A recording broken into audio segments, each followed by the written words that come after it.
Majority Report with Sam Seder. The destiny of America is always safer in the hands of the people than in the conference rooms of any elite. Sam Seder. They are unanimous in their hate for me, and I welcome their hatred. We must guard against the acquisition of unwarranted influence, whether sought or unsought, by the military-industrial complex. The Majority Report with Sam Seder.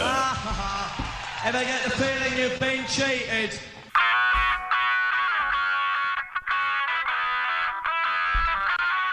It is Monday, November 8th, 2021. My name is Sam Seder. This is the 5-time award-winning Majority Report. We are broadcasting live steps from the industrially ravaged Gowanus Canal in the heartland of America, downtown Brooklyn, USA. On the program today, Dr. Will Stronge, Director of Research at the think tank Autonomy, co-author of Overtime, Why We Need a Shorter Working Week, with Kyle Lewis.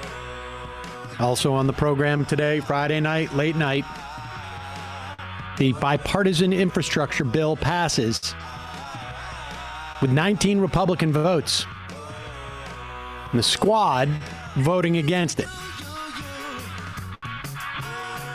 Polls now have Joe Biden at his lowest approval rating of his presidency.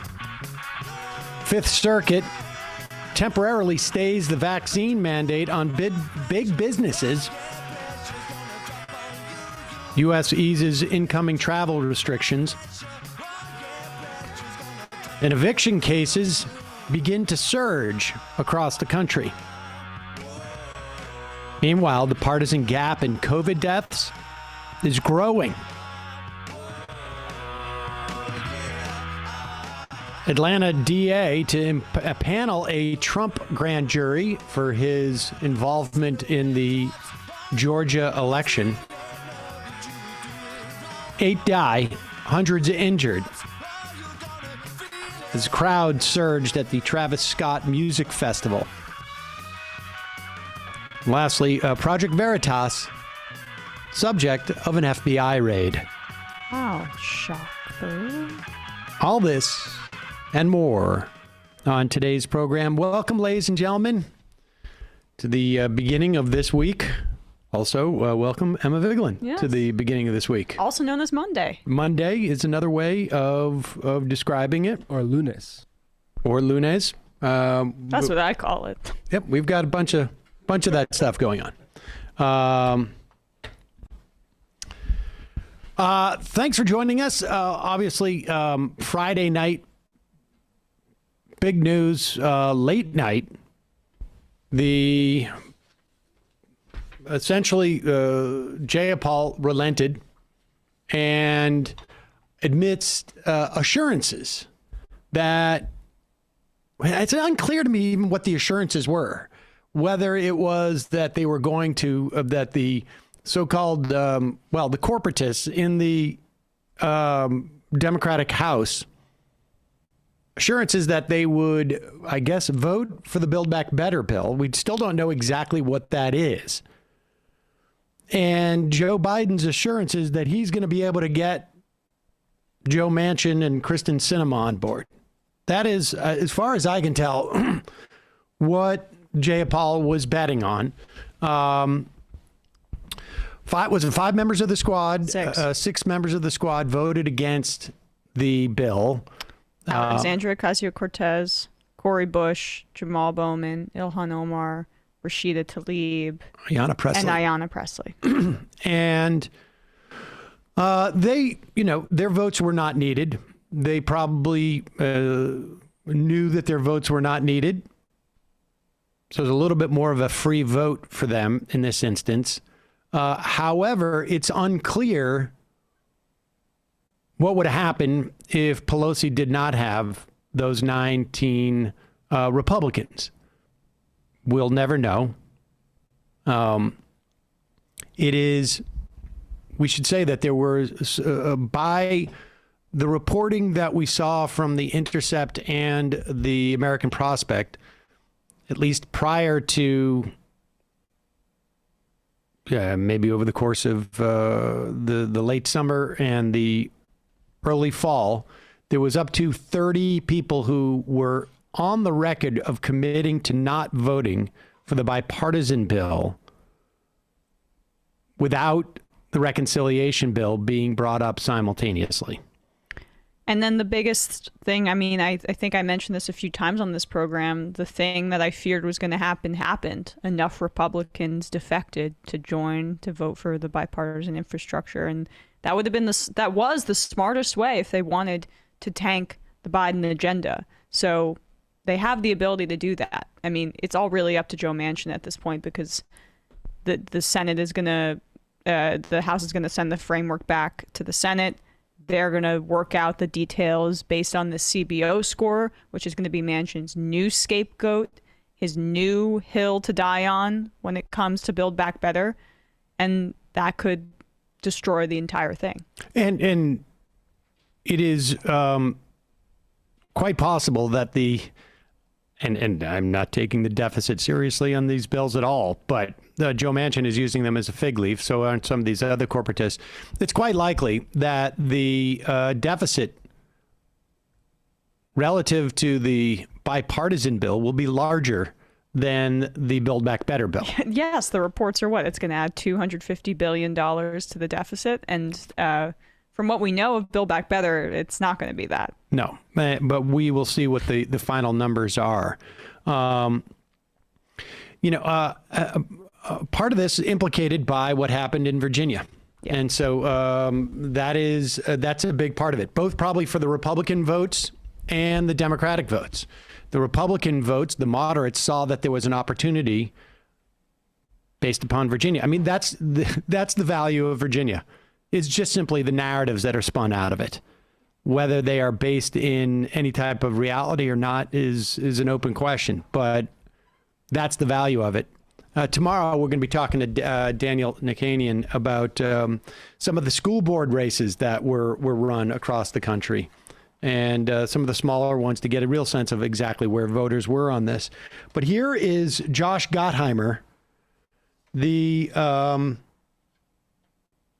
just sort of grotesquely corporate, and I don't even know how to really articulate what this guy is. But he carries water for rich people in suburbs of urban areas, including his district, which is in Jersey. And recall, he's going to be talking about the CBO score. The biggest killer of the CBO score, if you are looking at this from the perspective of what adds to the deficit, will be his insistence on the state and local tax deduction, which 80% of which the benefits go to the wealthiest people in these states. Here's Josh Gottheimer. Optimistic about moving forward here. I just want to be clear on what you're saying. Are you saying if the Congressional Budget Office says it is paid for, we wanted to say it's paid for, but what your statement said is that if it is, quote, inconsistent with the White House analysis, meaning it's not paid for, adds to the deficit, that you're going to keep working. So does that mean you would be a no if that's what the CBO says? What we understand, we received a slew of data this past week from the Treasury Department and from the White House and some early Congressional Budget Office analysis. We were expecting to receive more in the next 7 to 10 days.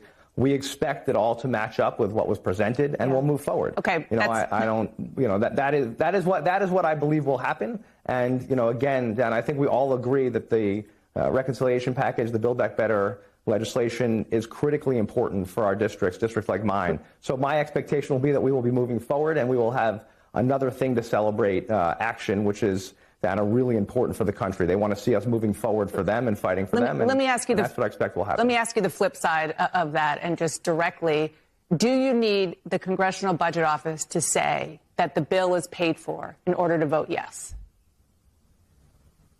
What we're looking for are CBO tables, which score sections of the bill, which we will be receiving. And we already have some data, so we expect the information we receive to be in line with what we received from the Treasury Department. And we'll, at that point, I'm sure, be ready to move forward.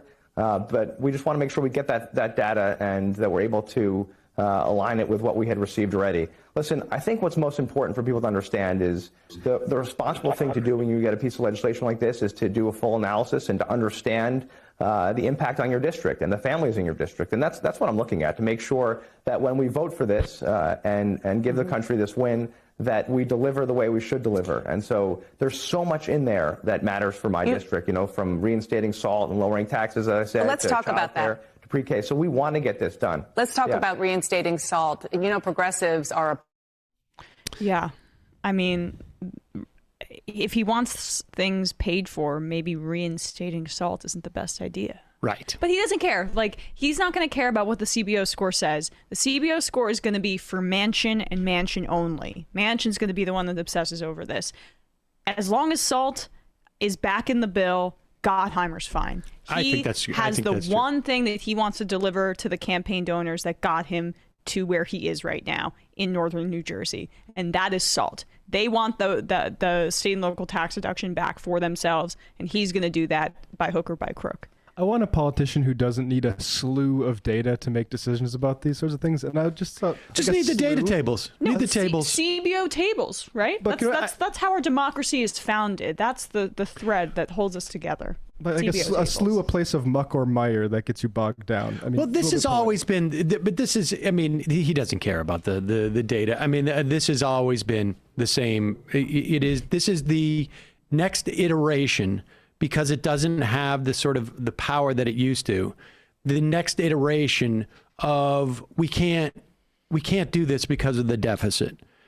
Nobody takes that seriously anymore. So now it is a question of whether the analysis of Treasury and the administration lines up with the analysis of the CBO, so that we can be sure that we know what we're voting on. That's the theory here, as opposed to simply making a political judgment as to we're going to do this or not. They can't go out there and talk about the deficit so much anymore because it doesn't quite have the resonance that it used to, and it makes them sound like Republicans too much.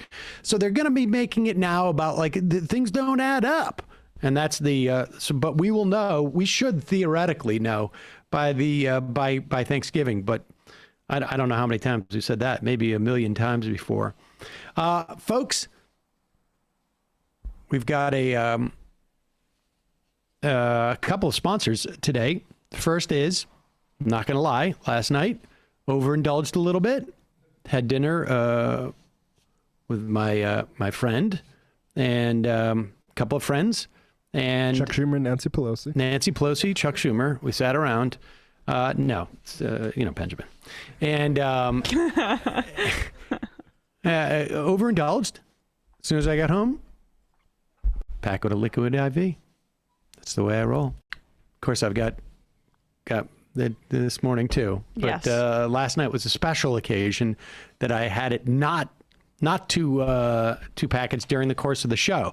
But of course, as you know, during the show, I'm all about my liquid IV. 1 stick of a liquid IV in 16 ounces of water hydrates you faster and more efficiently than water alone. Plus, liquid IV tastes great. Flavors like watermelon, strawberry, lemon lime, lemon ginger. Had my orange also this morning. Enjoying a few extra drinks over the holidays? Then do what I did last night. Liquid IV contains 5 essential vitamins, more vitamin C than an orange, and as much potassium as a banana. Healthier than sugary sports drinks. There are no artificial flavors or preservatives in liquid IV, and less sugar than an apple. It's got the optimal ratio of glucose, sodium, and potassium, which delivers water and nutrients into the bloodstream. And on top of that, the company has donated over 4 million servings in response to COVID-19. Products are being donated to hospitals, first responders, food banks, and more. Check it out. Liquid IV, and particularly now if you're traveling more. Oh, yeah. It's great to take while you're traveling. Stay couple hydrated. Packets. You get dehydrated on planes. All the time. Grab your favorite Liquid IV flavors nationwide at Walmart, or you can get 25% off when you go to liquidiv.com and use the code MajorityRep. MajorityRep at checkout. That's 25% off anything when you order. You get better hydration today using promo code MajorityRep at liquidiv.com. Also, I had my Liquid IV last night. and I woke up, I brushed my teeth with my quip. That's the way I roll. Also, now starting to use the Quip mouthwash. Oh. Yeah, it's, I like the fresh feeling after that. As you know, or maybe you don't know this, mouthwash hasn't changed in about 140 years. I told that story about taking a plane ride with a guy like 30 years ago who told me it's all booze in mouthwash. Crazy. And it's true. And most brands are still selling those big bulky bottles that are full of basically water and booze. That's why oral care experts at Quip created a mouthwash that gives you more of the ingredients you need. And it also comes in an eco-friendly refill bottle that's 100% recyclable. I'm doing that more and more with a bunch of different products. You know Quip as the makers of the electric toothbrush and floss that I've talked about a million times on and off the show, frankly. Quip mouthwash kills bad breath germs, helps prevent cavities, and leaves you feeling fresh. Thanks to a formula that gives your mouth everything it needs. It's got a 4 times concentrate. It has fluoride, xylitol, and CPC, but they left out the artificial colors and the alcohol you find in other mouthwashes. And you can get a customizable subscription. You get refills that are automatically delivered to your door every 3 months. Quip's refill bottles are made from 100% recyclable plastic. Mouthwash is the perfect finishing touch for the complete oral care routine. Use your Quip toothbrush, both for kids and adults. Sal's got a small one. Mile and I, we got a bigger ones. The refillable flossers, which are one of the greatest inventions I think I've ever seen in my lifetime. And Quip's great tasting, good for you gum that can help keep your teeth clean between brushings. That comes in like a little Pez style dispenser. Love Pez. Yep. Folks, check it out. It's fantastic. It's a great oral hygiene regimen. The design of these products is amazing. If you go to getquip.com/majority5 right now, you can get $5 off a mouthwash starter kit. That's $5 off a mouthwash starter kit, which includes a refillable dispenser and a 90-dose supply of Quip's 4-time concentrated formula at getquip/majority5. That's spelled GETQUIP, getquip.com/majority5. Quip, it's the good habits company. And lastly, a lot of things stink these days. It's a tough week last week. But you don't have to. And I don't have to. What are you talking about? I'm talking about native DO. It's a tough week last week? Yeah. Were you particularly smelly? No, I'm not saying I smelled last week. I'm just saying like the news. Yeah. The politics last week. Got it. Sweating the news out. Yeah, I was sweating the news. For a long time, I did not. I don't know if I stunk. I probably did. You don't necessarily pick up on it because I wasn't using deodorant because I didn't want to have all that crap that is in deodorant seep into my body. This is where Michael would do his Sam voice. Yeah, exactly, exactly. But it was true. And fortunately, to the extent that I stunk, I don't know if I did. Now I don't have to, and I do. And how do I do that? Native. It's all about stopping the stink the right way. It's got products like their legendary aluminum-free deodorant. Also a body wash. Milo is a huge fan of the body wash. They have toothpaste and their brand new mineral-based sunscreen, which it's not that new. I used it over the summer on Saul, and it's very difficult to put sunscreen on his face, and he was okay with this because it wasn't greasy. Native's on a mission to overhaul your entire hygiene routine by putting the care in self-care with products carefully made to work against odor that are made from simple ingredients and smell great. You can get their deodorant and body wash in amazing scents like coconut and vanilla, citrus and herbal musk, or my favorite, unscented. They also had a, what do you call it? It's a candy cane, peppermint. There was a peppermint body wash, which is actually pretty good, I gotta say. I don't generally like the scents. Nice. You can also check out their limited edition fall coffee house selection with scents like oat milk latte and matcha and sweet cream. That actually sounds pretty interesting to me. Now I'm hungry. You can even build your own personalized bundle of products, mix and match 3 of your favorite scents. Look, the bottom line is there's a lot of garbage in a lot of these deodorants, and I don't like to put it on my body. And of course, different people react differently to things like deodorant. But for me, it has been, I think, probably a game changer. I mean, I don't know the score, but I suspect it has been. And for me, I don't like the unscented, but the body wash, candy cane body wash, pretty good. Peppermint. Look, stay fresh, stay clean with Native by going to nativedo.com/majority report. Use promo code majority report at checkout. You get 20% off your first order. That's nativedeo, nativedeo.com/majority report, or use the promo code majority report at checkout for 20% off your first order. All right, want to welcome to the program Dr. Will Stronge. He's Director of Research at the think tank Autonomy and co-author of Overtime, Why We Need a Shorter Working Week, which he wrote with Kyle Lewis. Will, welcome to the program. I'm here with Emma Vigeland. Can you hear us? Oh, you're on mute, Will. How about now? Can you hear me now? Yes, we can. Here with Emma Vigeland. Thanks so much for joining us. Thanks for having me, guys. Yeah, happy to be here. I am very much on board with the 4-day work week, as I have been for a while on this program. In fact, you're so on board with it that you do it. That's how on board I've been. Yeah. And it is, and I want to get to like what I do on those days, which is, I think, very similar to what you anticipate people would do on those days, and have found that people do on those days. But let's just start with the concept of our 40-hour work week. This is not, the 40-hour work week does not exist in nature. Will you talk about how we came to a 5-day work week that is 8 hours long? Yeah, no, it's a fascinating story and a really rich history, and that's one of the joys of writing the book with Kyle, has been kind of interrogating that history and ultimately, teaches us many lessons about how changeable our working time is. So, I mean, I won't go through it all, but I think if you look at, for example, American history, US history, you can go back deep into the 19th century, looking at debates around slavery and how these dovetailed with working time debates at the time. Some of the first strikes in US history were around working time, about regulating the working day.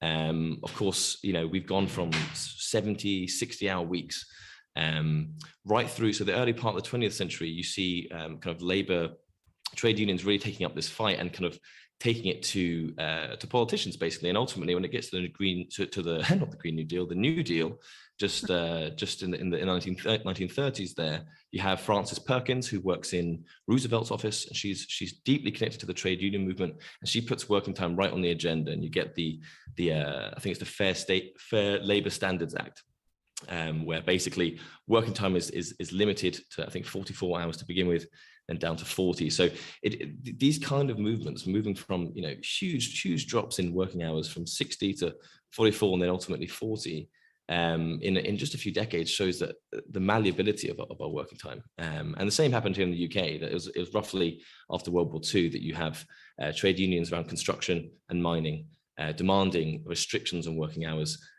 for cases such as freedom and other arguments deployed. And so what we take for as granted, the 2-day weekend, the 5-day week, and so on, there's nothing natural about that. That was an achievement, and it's an achievement quite a long time ago. And so that's why we're arguing for kind of a new progression in that working time reduction, which for us is a sign of progress.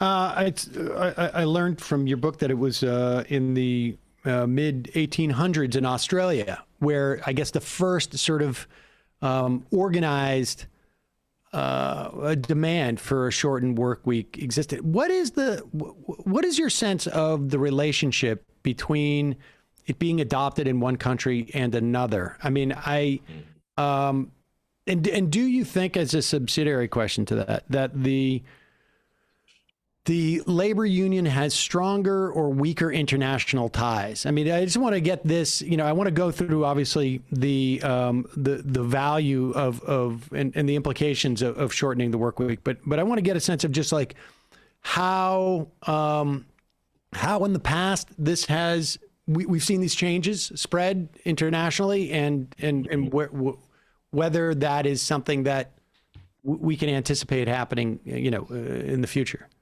That's a really good question. I mean, I think in the past, by the very nature of, let's say, communications technology and the nature of the speed of where this information can travel, I think it was often quite nationally based. So as you mentioned, the stonemasons in Australia had their own Labor Day created simply because of the actions of these stonemasons arguing for the 8-hour day.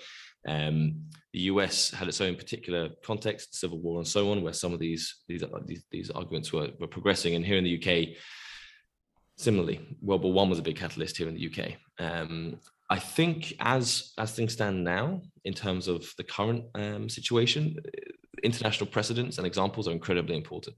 When we started doing research for the book and also for the think tank in which we run, there were very few contemporary examples of working time reduction really kind of taking place. I'm sure they existed, but ultimately there wasn't much of a kind of an awareness, and there wasn't much coverage of this issue.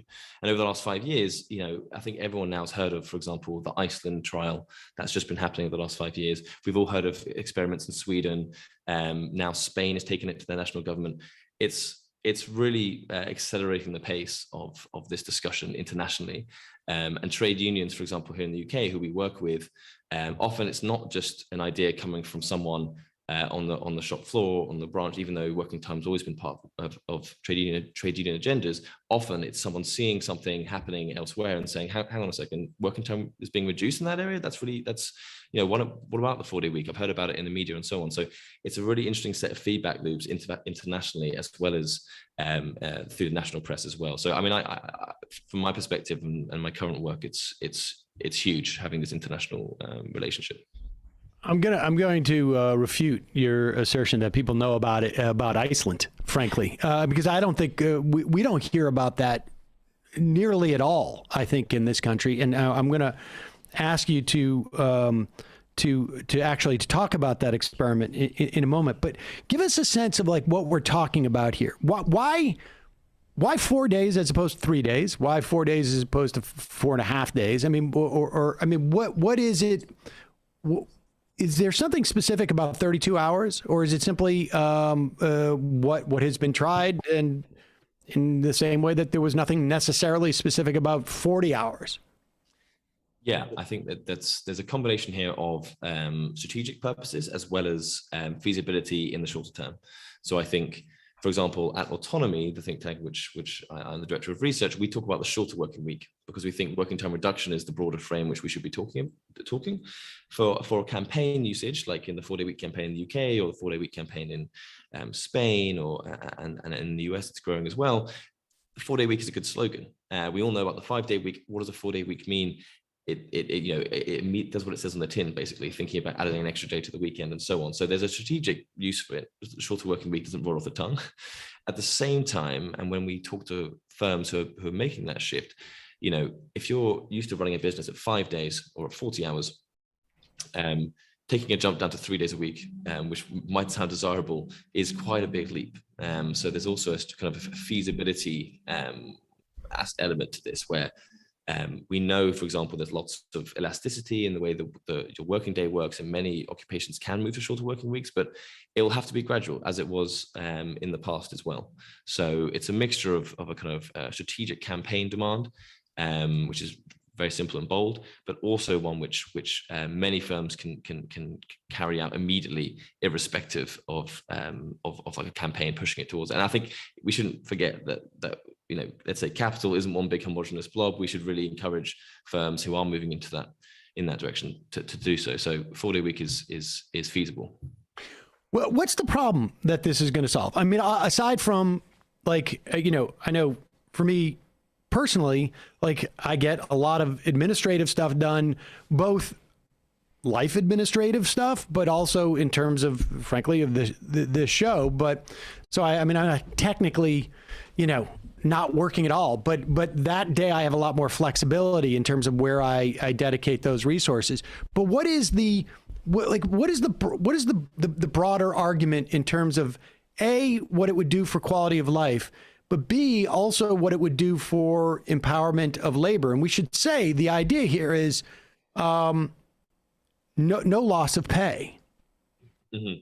Absolutely, yeah. So, I mean, I'll try and be as brief as possible, but it's what Rutger Bregman calls a multi-dividend policy, really. I mean, I think from our perspective, this first and foremost has to be about improving working people's lives, well-being, and so on, and a better deal at work.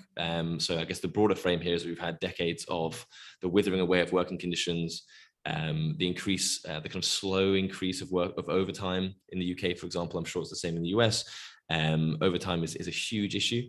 And so on the one hand, it's about kind of giving a bold new demand to instead of just high wages and restrictions on overtime. In fact, actually, we're going to take one step further and be bold and say, wait a second, it's been 80 years since we had legislation for the 5-day week.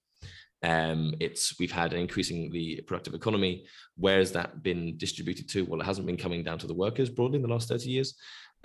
So what kind of demands can we make, as well as higher wages and so on, greater taxes and whatever, to basically improve working life? And we think a really non-reformist demand would be for, or a non-reformist reform, as it were, would be working time reduction.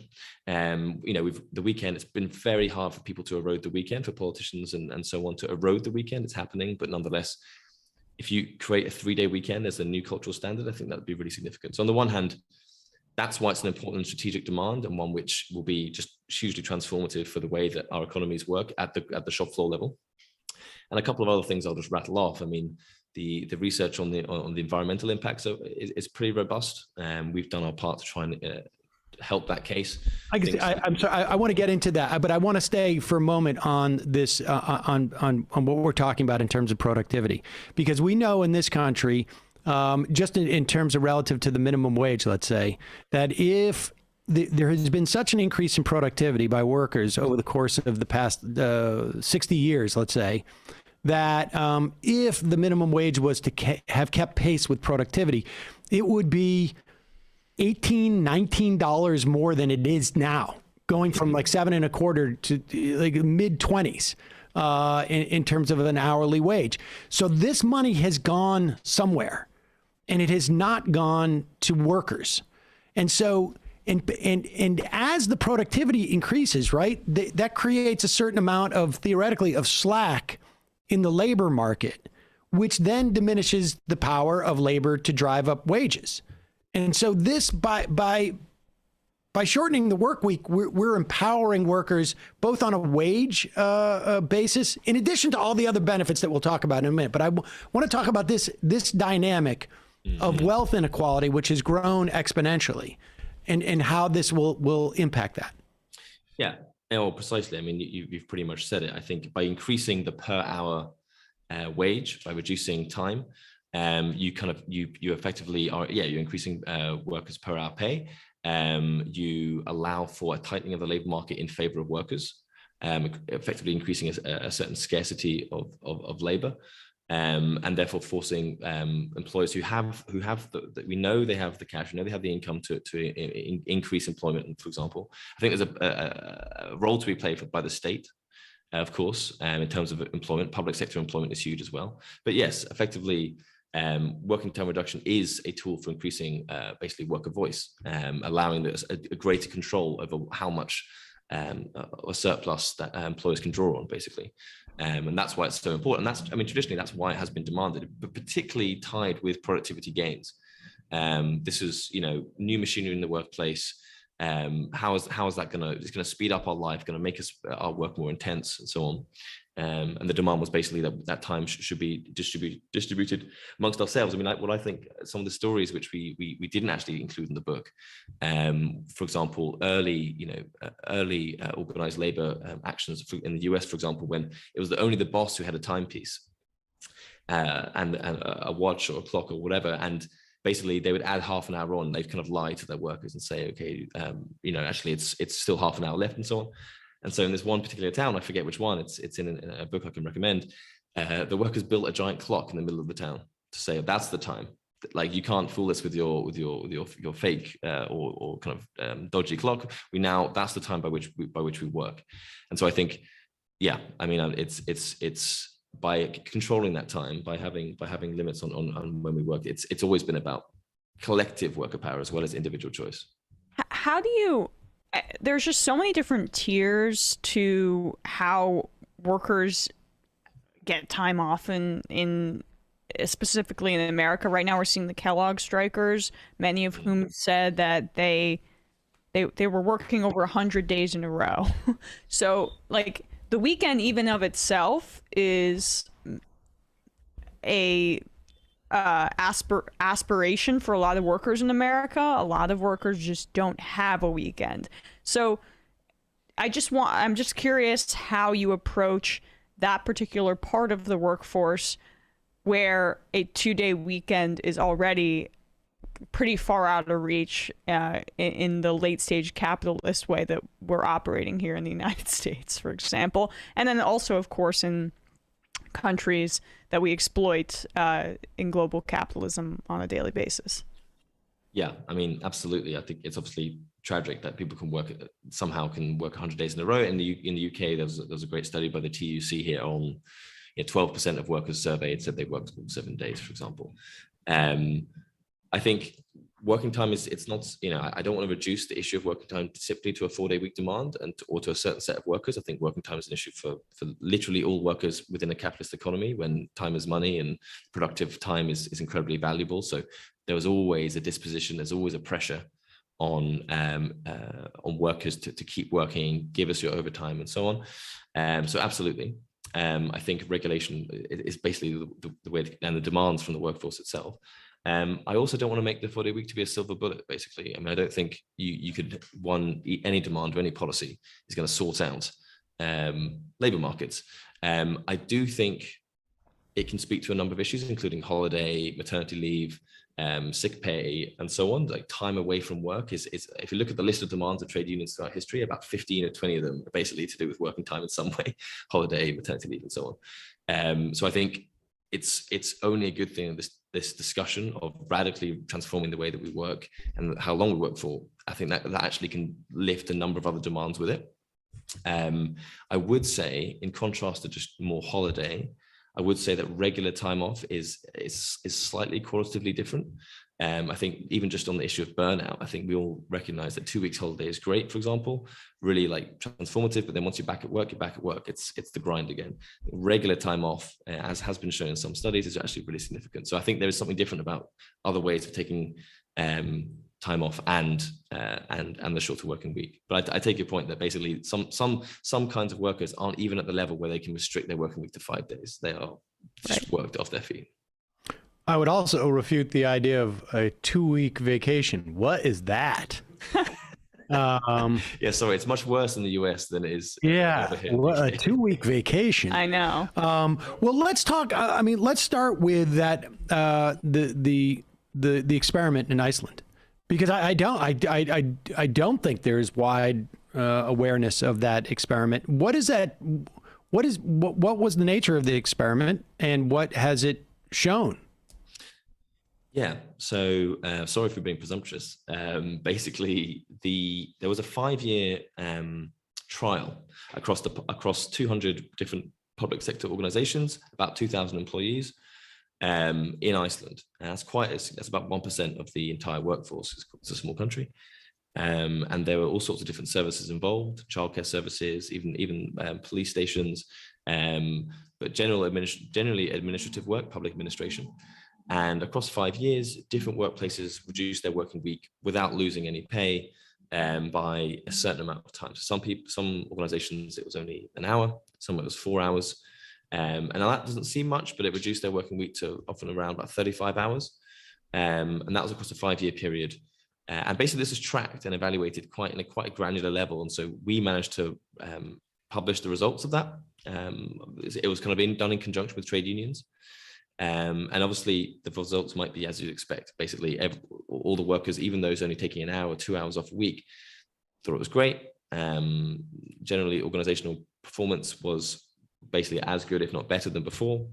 More time spent with their families, taking up hobbies and so on, all the things which we'd probably do, which sound a bit cheesy, but I think it's quite heartwarming.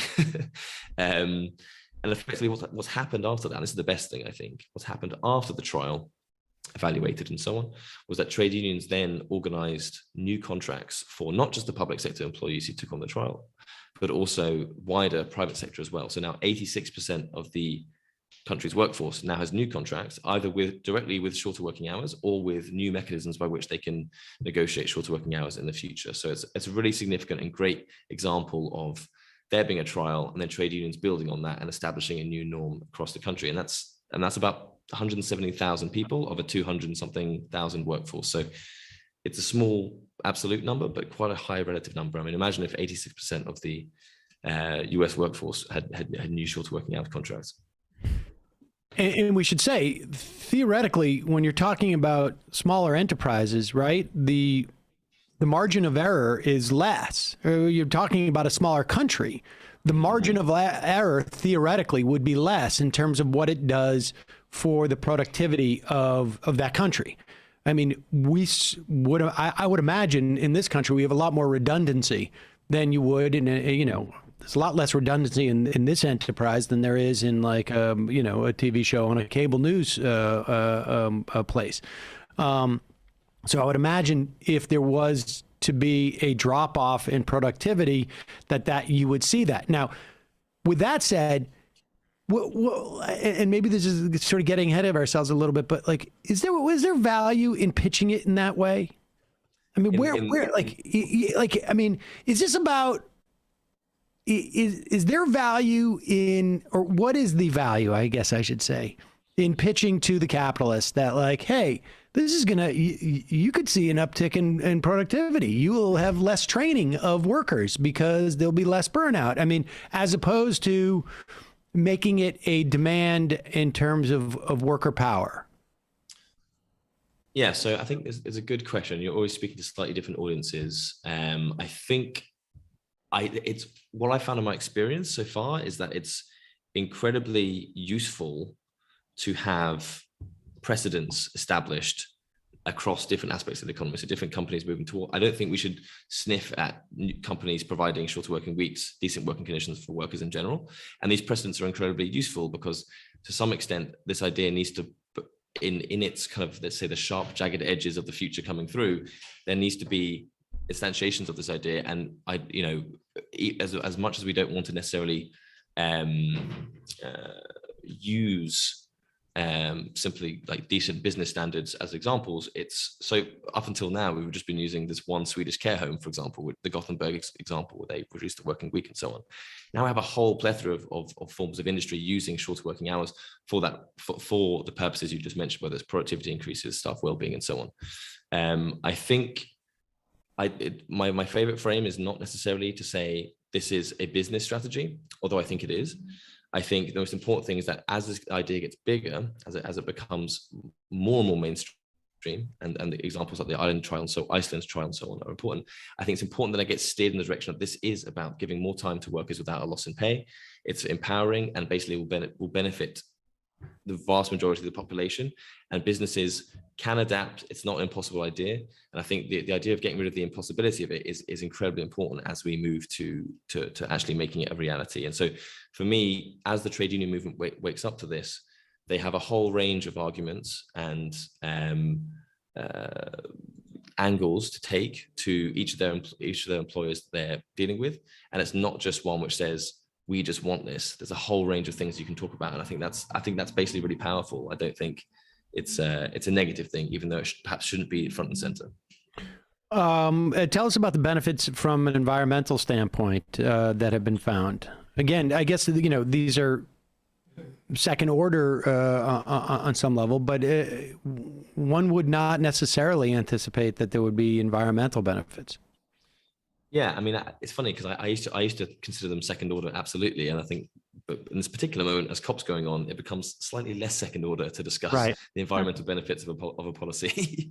So I mean, we've always considered it to be, we've always been interested in the available research, particularly, for example, Juliet Shaw, based in the US. She's been The Overworked American is a great book. She's been talking about the environmental benefits of shorter working hours for decades. So we've always paid attention to that, but I think there's been some great work done since, looking at, for example, 27 OECD countries, looking at the correlations between working time and carbon emissions. There's been a strong correlation, particularly even household consumption of carbon intensive goods. Longer working hours is a stronger indicator than higher wages for the consumption of carbon intensive goods. It's not really about how much you earn, it's about how long you work. This is not really just about the kind of work we do, like whatever, having electricity on and so on, but it's really also around the consumption that goes with it. So things like commuting. A lot of people still drive to work by car and so on. And even some studies we've done on electricity use. Normally, the weekday evening in the UK, for example, is peak electricity use.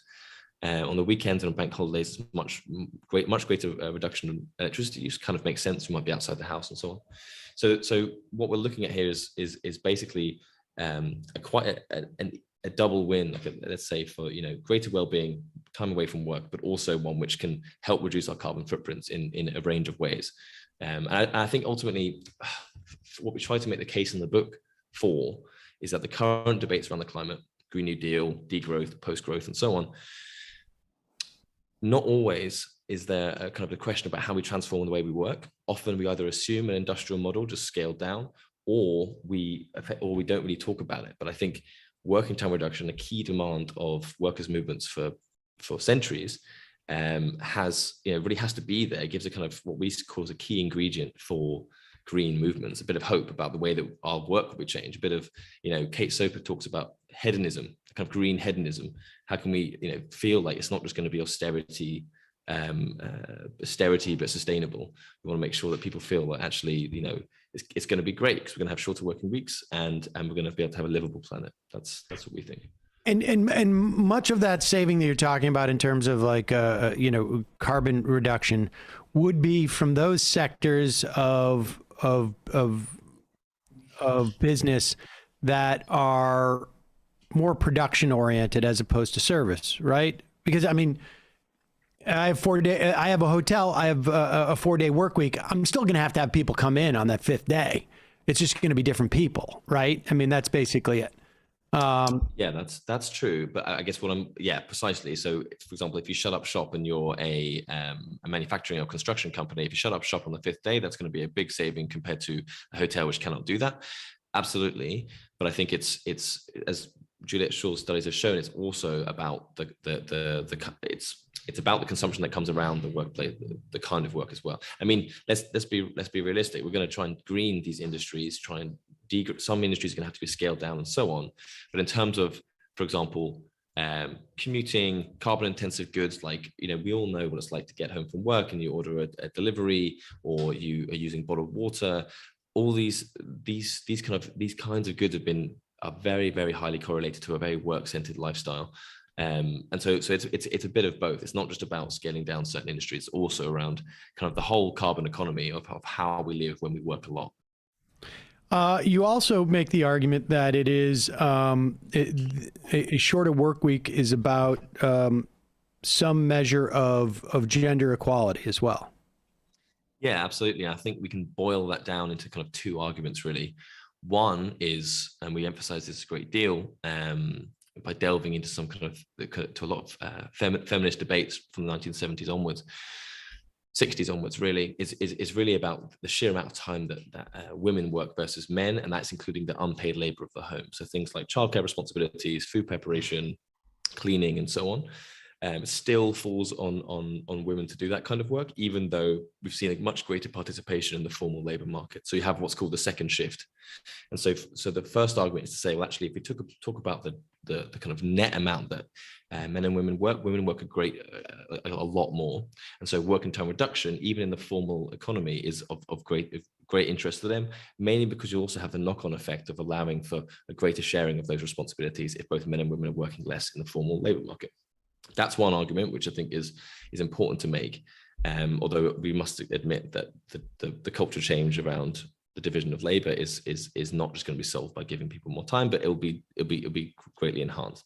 The second is that, particularly in the UK and other global North countries, although actually you could say this about the global labor market in general, women tend to be in jobs which are more stressful. So things like public sector work, teaching, nursing, care roles tend to be have greater participation by females, and that kind of work is often low paid and has a huge amount of burnout and stress. So it's also in the interest of female workers to have working time reduction in general, precisely because they're in some of the most stressful roles in the formal labor market. So we briefly gloss that case. We talk about some of the theoretical history of this demand, and it's great to see women's groups, particularly during COVID and the kind of homeschooling debates, really take up the demand for short working weeks as a demand, really.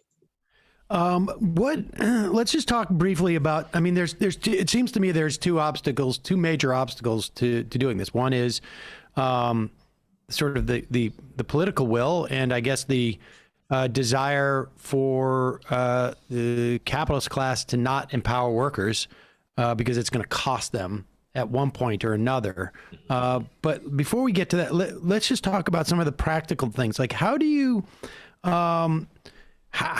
deal with the idea? I mean, obviously, it would have to be mandated on some fashion, the way that our current work week is, right?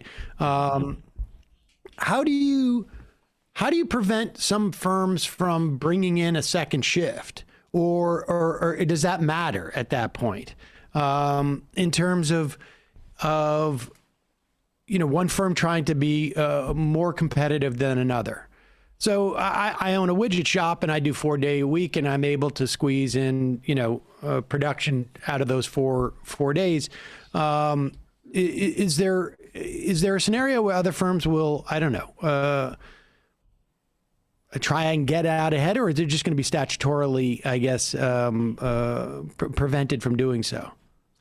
Yeah, I mean, I think you pick up on a really important point. It's about how is this either deployed, how is it enforced?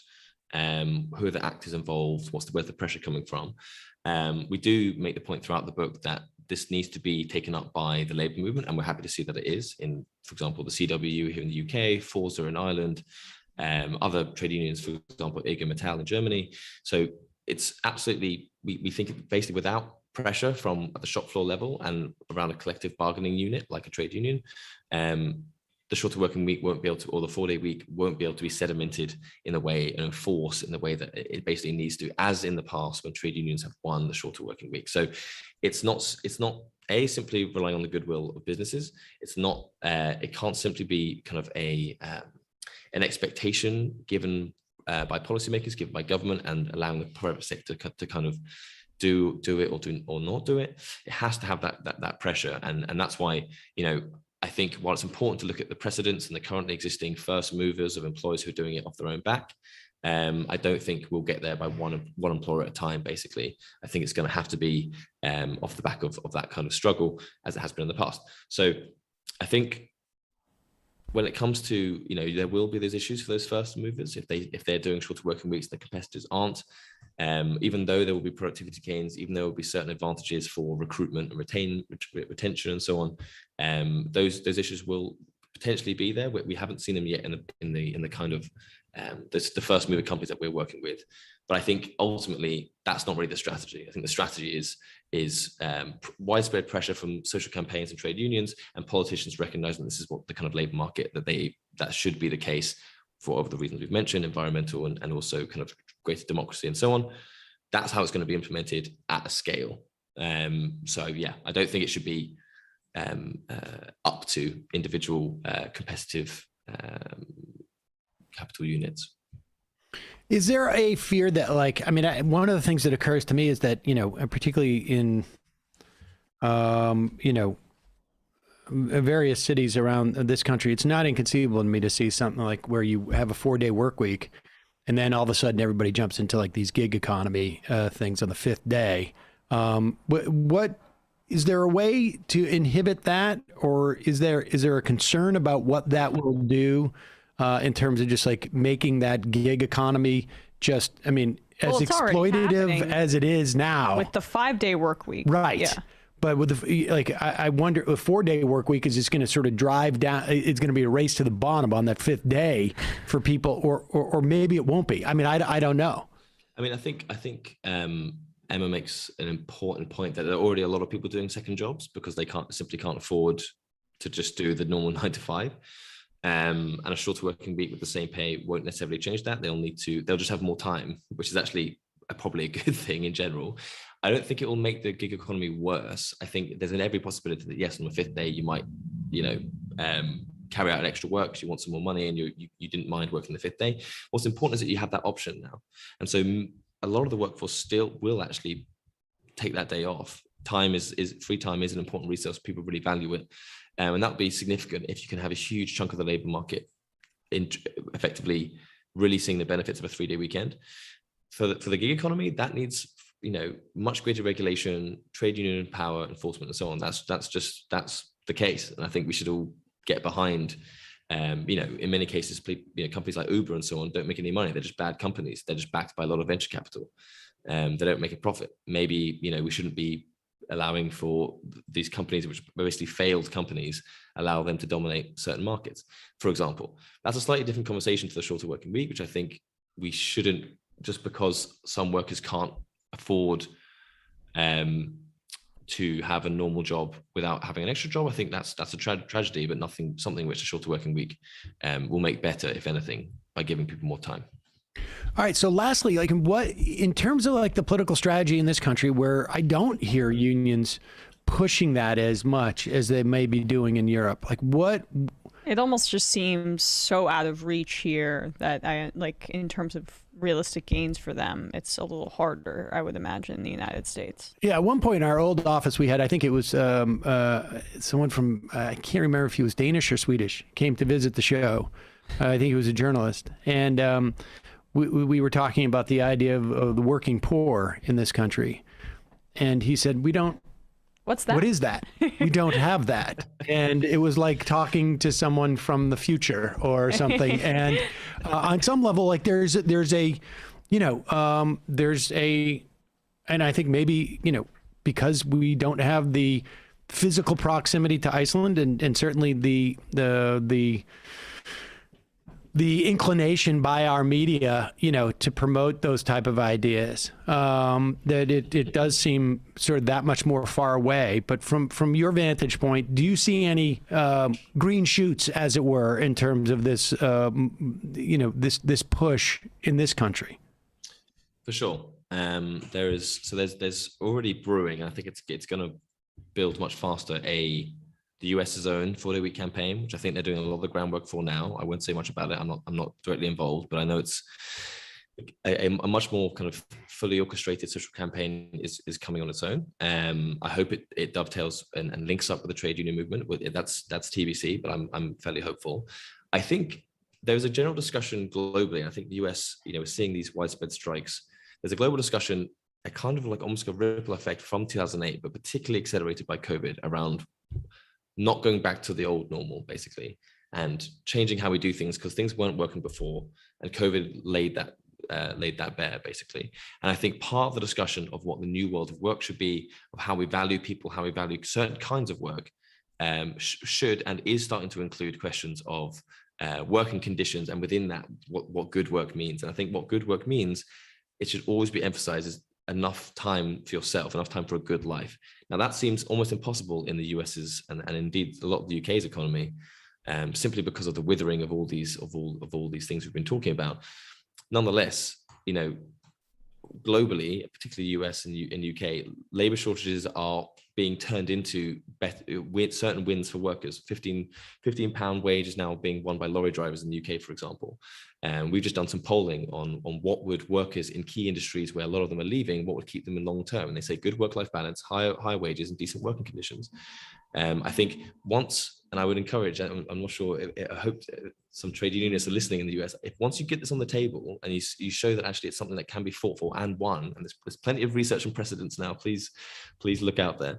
And I think it's something which really can get taken up. And so I have full hope that in this period of change and acceleration of change, the debate around working time, which won't go away, no matter how many who, no matter how often this debate is kind of seen as untenable, the question of how long we work for and the stress at work and so on is going to be around for forever. And so I think, yes, I'm entirely hopeful about that. Dr. Will Stronge, Director of Research at the think tank Autonomy, co-author of Overtime, Why We Need a Shorter Working Week, with your co-author, Kyle Lewis. Thank you so much for your time today. We will put a link to that at majority.fm. Thanks a lot, guys. Cheers. All right. Gonna head into the fun half. Whoa. Yep. Just like that. Just like that. 646-257-3920 is the... Still getting used to this. Just the post-peacock freewheeling structure. Yeah, hey, whatever. Just going to jump right into the interview. Bye. Bye. Folks, it's your support. Oh, a reminder. Live show. We have a live show. And if you go to majoritylive.com, you can buy tickets. Oh, what? I forgot what was that URL Sam said? Was it Majority Report Live? Yeah, it's that one too. I was hanging with my cousin and her friend this weekend, and I told her some of the people I know are going to be there. People don't know yet. And she goes, "Oh, can I come?" Mm-hmm. So Katie wants to come. Mm-hmm. Shout out to Katie. Get your tickets now, folks. They're not going to last forever, I promise you. I promise you. MajorityLive.com. January 16th. Sunny Boston. We'll be there 3 p.m.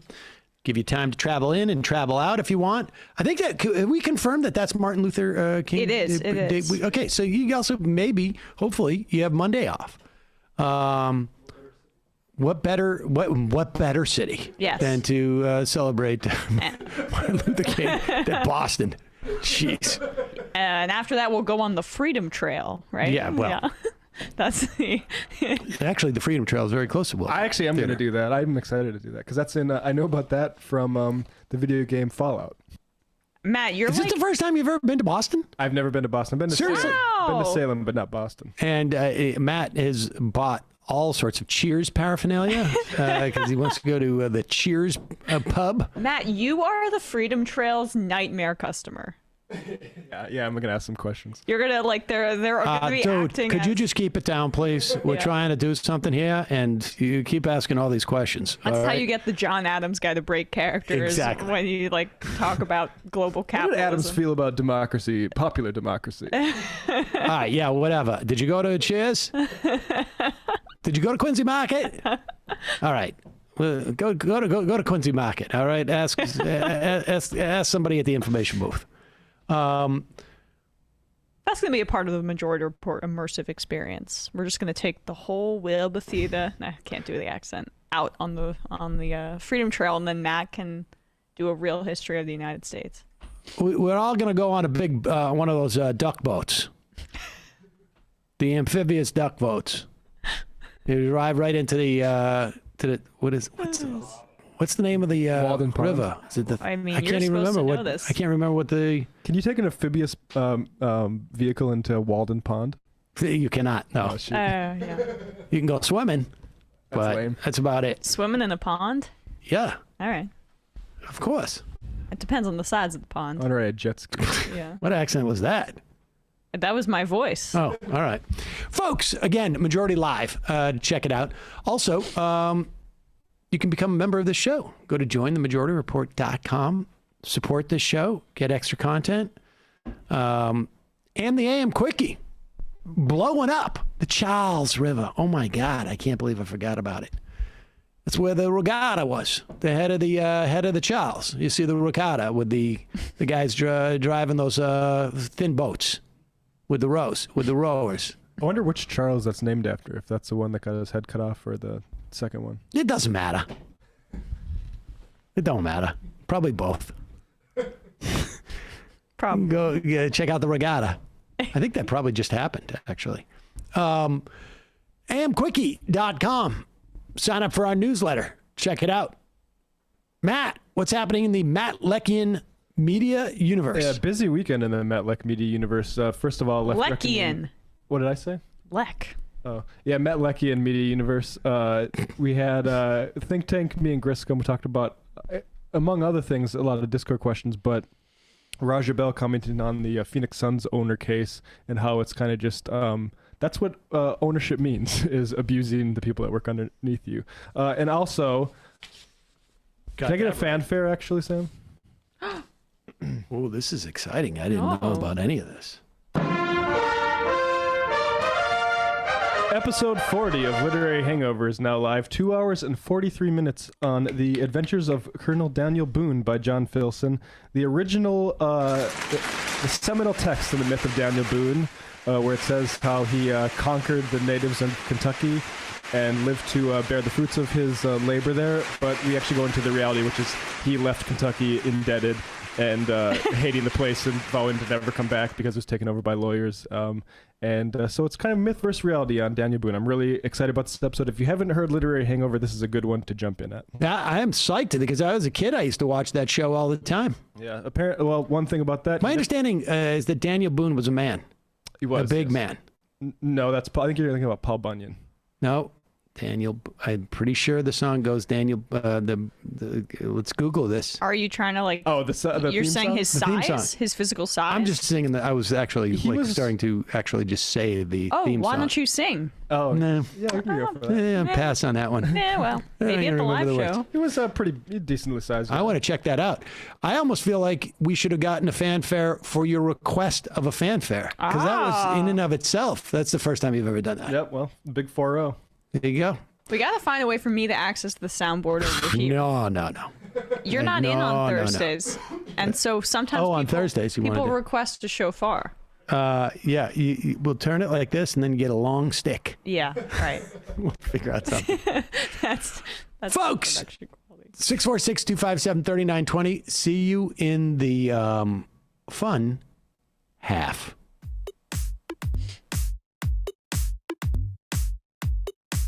Left is best. Jamie and I may have a disagreement. Yeah, you can't just say whatever you want about people just because you're rich. I have an absolute right to mock them on YouTube. He's up there buggy whipping like he's the boss. I am not your employer. You know, I'm tired of the negativity. I'm sorry. I didn't mean to upset you. You're nervous. You're a little bit upset. You're riled up. Yeah, maybe you should rethink your defense of that, you fucking idiots. We're just going to get rid of you. All right. But dude. You want to smoke this joint? Yes. Do you feel like you are a dinosaur? That's some good shit. Exactly. I'm happy now. It's a win-win. It's a win-win-win. Oh, hell yeah. Now listen to me. 2, 3, 4, 5 times. 847-906-501-457. 2, 38, 56, 27. 1/2. 5 eighths. 3.9 billion. Wow. He's the ultimate math nerd. Don't you see? Why don't you get a real job instead of spewing vitriol and hatred, you left-wing Limbaugh? Everybody's taking their dumb juice today. Come on, Sammy. Dance. Ooh.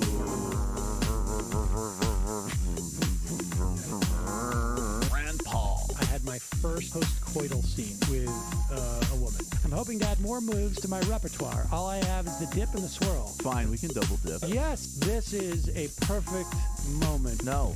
Wait, what? You make under $1 million a year. You're scum. You're nothing. Excuse me?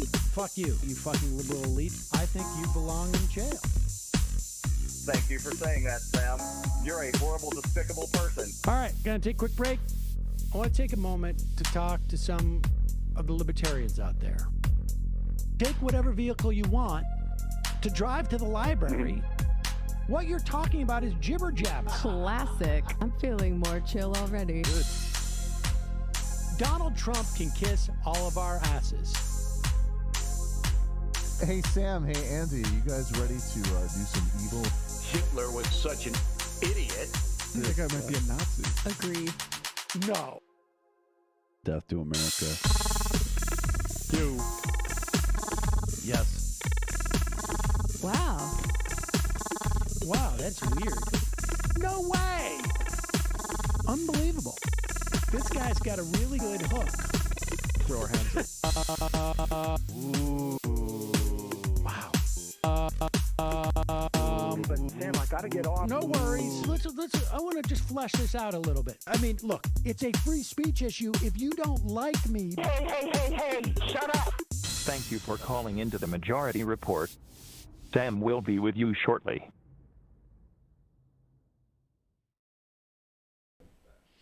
We are back, ladies and gentlemen. It is the fun half, wherein I will read IMs. Because the show, as you know, is presented live. Otherwise, we would not be able to get IMs and phone calls in the way that we do. Where are you going with this? It would be really difficult to produce them all. Right. Well, people do that. And but that's not the way we do. All our IMs and phone calls could be crisis actors, though. It's also very possible. Nobody has ever independently verified the existence of Ronald Reagan, for example. This is a good IM. New Jersey Canfield. For a while after Michael's passing, I think the show really lacked that deep contempt for Sam. And it warms my heart to see Emma carrying the torch. There you go. I don't know when I let slip my deep contempt there. It comes out. It comes out. Yeah. People see it. But you know what? It's just like what's fun is taking you down a peg because we can do that since we work for you and you don't really care. That's not true. I'm deeply deeply disturbed by it. I'm keeping a ledger. Believe me. Every peg I drop goes up on a board in the other room. Yep. I haven't checked on your it's like your a cork board in a while. Pachinko board type of thing. And then that's what happens. Every time you knock me down a peg, I put a peg up on the pachinko board. Mm-hmm. And then one day, your fate is sealed after we drop the marble and see where it lands on the pachinko board. Can you tell me how many I have left? One can't ever even predict. It's not... Pachinko boards don't work that way. It's not a question of how many. It's really just like where they end up being placed. Whew, that's a real... It's like the Squid Game. Yep. I can't wait to stream that. We're going to make that a pay-per-view thing, and that is going to be... All right. Walrus, you got to toss in an edit into the intro on Thursdays, and whenever Sam is gone, to have it say the Emma-jority Report with Emma Vigeland. Right. We could do that, but that would require, I feel like, a good amount of extra work, so... There we go. Also... For those of you who are missing Michael's disdain for extra work. Oh, yeah. It's just like the draft here that just, it's contagious. Death to America. Is there any reason to hope for democracy to be able to do anything on climate? I used to be a Chomskyan in this regard. Now I'm more in Garofalo, Lippman, Bernays, Deng camp, and I should just forget about placing any hope in the U.S. as a force for good. Should we even try to undermine the U.S. so as to quicker get the rest of the world with the other continents on the same page in regards to the climate Armageddon? I'm just freaking out about this. Can you reassure me, Sam? I mean, we're all going to die. I can't reassure you, but I would recommend Adam Tooze did a review of Andreas Malm's book, How to Blow Up a Pipeline. I think in the London Review of Books, that is a long sort of meditative I think we interviewed him. Yeah, we did on this show. Yep. And I think the thing that I think is there's a very good argument that you just simply have to find different ways to make it not profitable. And one of them was to resist. It's to resist and to put some sticks in the spokes, as it were. Here is Greta Thunberg. She was at COP26. I think going into COP26, there was a sense that this one ain't going to do much. And certainly we start to get the outline of the infrastructure bill that just passed is woefully inadequate in terms of going, not just in terms of helping get off of fossil fuel, but it is also problematic in staying on fossil fuel. It's a climate net negative. Yes. Without Build Back Better, we are passing in the midst of a climate catastrophe. If Build Back Better doesn't get passed, a net negative infrastructure bill for the climate. Yep. It's insane. It's insane. And here is Greta Thunberg in a protest out in Glasgow. It's also Greta Thunberg, but it's all right. I'm not even going to ask you to Thunberg. And right. Here she is basically saying, ripping the veneer off of COP26. That COP26 is a failure. It should be obvious that we cannot solve a crisis with the same methods that got us into it in the first place. And more people are starting to realize this. Many are starting to ask themselves, what will it take for the people in power to wake up? But let's be clear, they are already awake. They know exactly what they are doing. This is no longer a climate conference. This is now a global North greenwash festival. A 2-week-long celebration of business as usual and blah, blah, blah. The most affected people in the most affected areas still remain unheard.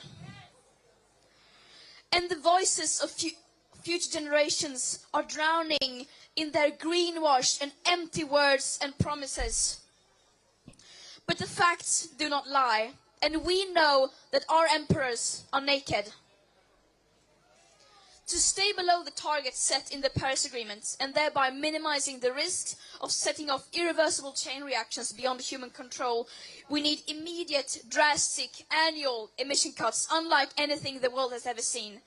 And as we don't have the technological solutions that alone will do anything even close to that, that means we will have to fundamentally change our society. And this is the uncomfortable result of our leaders' repeated failure to address this crisis. And the climate and ecological crisis, of course, doesn't exist in a vacuum. It is directly tied to other crises and... No, I'm going to keep going. Yeah, no, it's... I just... Did she get to the part on colonialism? Anyway. Date back to colonialism and beyond. Crises based on the idea that some people are worth more than others and therefore have the right to steal others, to exploit others, and to steal their land and resources. And it is very naive of us to think that we could solve this crisis without addressing the root cause of it. And the question we must now ask ourselves is, what is it that we are fighting for? Are we fighting to save ourselves and the living planet? Or are we fighting to maintain business as usual? They cannot ignore our screams as we reclaim our power. We are tired of their blah, blah, blah. Our leaders are not leading. This is what leadership looks like. Whatever. I get caught up in how awesome she is sometimes, but the call out of the global colonial element of it too, because it's inextricably linked to inaction on this. It's inextricably linked.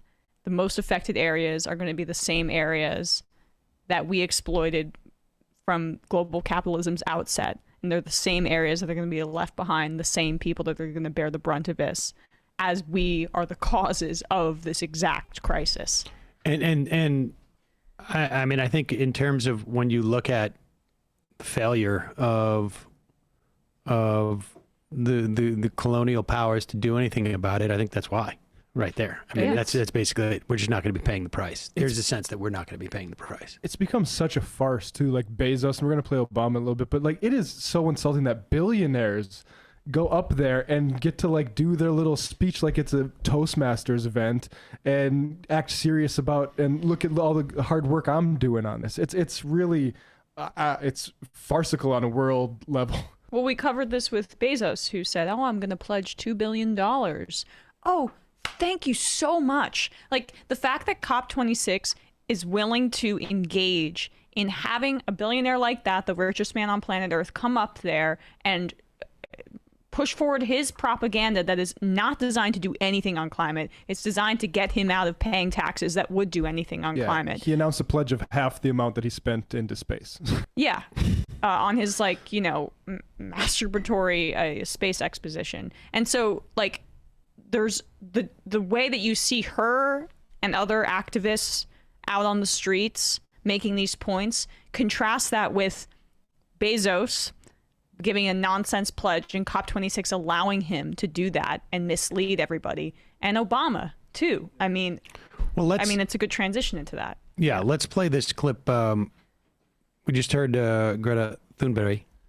It's good. Just basically rip the veneer off of COP26 and say that it has been used in many ways as a greenwash for both some countries, some enterprises, and some individuals. Speaking of which, Barack Obama showed up, and he seemed to be having fun. I am a private citizen now, so trips like this feel a little bit different than they used to. I don't get invited to the big group photo. Traffic is a thing again. Music doesn't play when I walk into the room. On the positive side, I can give a speech like this without wearing a tie and not create a scandal back home. I hope. But even though I'm not required to attend summits like this anymore, old habits die hard. How brave. And when the issue at hand is the health of our planet and the world our children and our grandchildren will inherit, then you will have a hard time keeping me away. I mean, it's pretty stunning, I gotta say, that, and of course he goes on to say other things, but as you're sitting down to write this, or you're sitting down with the guy who wrote this, like, don't you say, like, I know they're jokes, and I know that we're coming up, I want to be light to open up, but like, do I really want to center me in this conversation about the planet, like the distress that the planet's on? Do I really want to center to make, like, even as a joke? Like, no, not even as a joke though, because he does make it about his, like, you know, I don't have to wear a tie. And that's what I'm saying. I'm saying, like, no, but then he makes it about, look, I couldn't stay away though. Right. I couldn't stay away. Right. I'm too much of a hero to stay away. As you know, Greta and the other activists are out there pounding the pavement and actually making a difference. But he's the one who needs to be centered. And you also you compare the effort involved in him not staying away versus, like, you know, activists that we had on from Costa Rica the other day, or from the global South, who, I mean, we're, you know, literally like in hallways, sleeping in hallways. Like that's really more of a compulsion than staying away. Hopping on a private jet or a public jet, whatever, when you're the former president, and going over there, it's not like wild horses couldn't keep me away. No, it was just an opportunity for you to take a trip. It would have looked bad, and people wondered where you were, so you wanted to, like, you know, go in glad hand. And, like, the idea that, oh, I'm going to invoke traffic. Like, we all know what traffic's like in this climate change thing. It's just like this, the amount of pettiness, but not at all understanding what you're actually talking about. That too also struck me. Like, wait, you're doing a throwaway with the traffic, like, as a joke, but, you know, it also represents part of why we're here. Part of why we're here. And the cheekiness of it is, like, I mean, he's stuck in some sort of time capsule.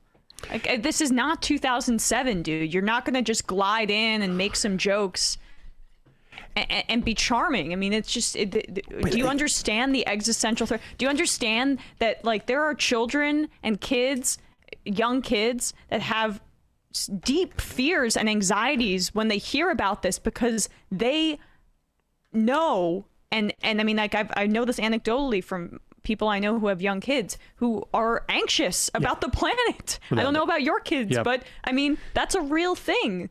It's just like, we're talking about the dress code. And I want to I just want to add, I know there's like parsing hairs here, but I think that like, to me, that's what I was saying, but even as a joke, because like I can see coming in and starting off with something light. You make a joke. He's not a brilliant satirist where it's like, all right, you start off a speech with a joke. Now, maybe you could do it with one that has actually like some bite to it and some, and pointing and have it be effective with your message. But it's not about being like, it's not just that he was joking. Like, I think there's an argument that, look, you should be taking this more seriously than, but it's whatever, 30 seconds of jokes. It was the nature of the joke where he was centering himself, and that's the part that is really just sort of like, I think the White House Correspondents' Dinner. But that's what he thinks it is. But I think, yes. And I think like that's also part of the critique that we saw from Thunberg, which is, I'm making you do just say whatever Thunberg. That's part of the critique, is that it's here about the messengers more than the message, that it has become a mechanism for people to validate themselves as opposed to validating the danger that we face. And the idea that he's there on a Monday, he's there today after the infrastructure bill passes, which almost all of the funding that is involved in transportation is for the worst kind of transportation that we could have in the midst of a climate crisis. And as the leader of that party, and there's opportunities here that he's just not taking, because it really is ultimately about not just him, but all of the people there who are in that position to speak. It really is. It's a marketing branding project, and it really is disturbing. And I guess on some level,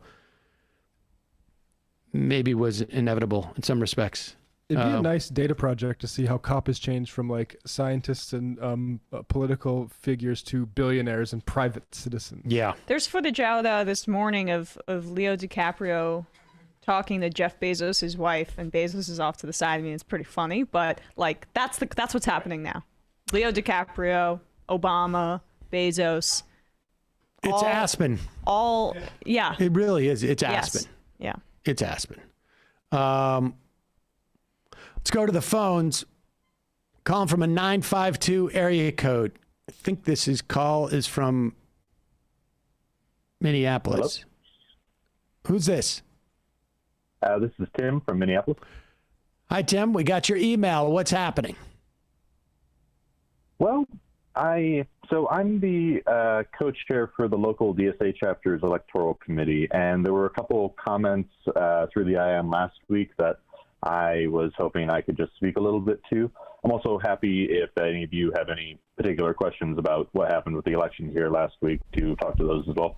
Sure. And when we talk about the election, we're talking about this referendum on changing the charter to make it possible to vote, sort of a second order thing, make it possible to vote to replace the police department with a new institution that was more focused on public safety. Or do you mean the mayoral election? So kind of all of those wrapped into one, because the priorities of our chapter we had endorsed in the mayor's race. We endorsed the public safety amendment, the rent control amendments in both cities, and then 3 city council races. And the first thing that I wanted to just kind of mention for people listening on a wider stage, because the headlines that I've seen have been really focused on the public safety referendum, which it's important to keep in mind as to just the amount of opposition that it got and the reasons that it failed. But in addition to that, the Strong mayor amendment passing and Jacob Fry getting elected, who is our current incumbent mayor, I also want to let people know that it wasn't all doom and gloom on election night, because in addition to that, rent control passed in St. Paul, and it's the strongest rent control policy anywhere in the country. A pathway to it passed in Minneapolis, which is something that we have our eye on as to how we make sure they don't water down what it ultimately looks like. And we got 3 DSA members elected to the city council, which, as near as I can tell, is up there across the country with the percent of DSA members on the city councils, and is a big victory for us locally, and something that I want people to take a little bit more positivity from, like realize that there were wins here in addition to the losses. That's great. And I think, I don't know that on a national standpoint, I think there was national, but local.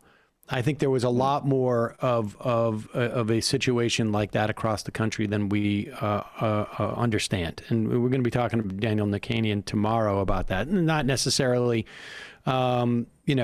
DSA folks in every situation, but more broadly, speaking, wins that people will be, I think, underreported, excited about, and aware that what's happening on a local level, because what's happening on a local level, we may not feel the implications of it on a national level for 2, 5, 10 years.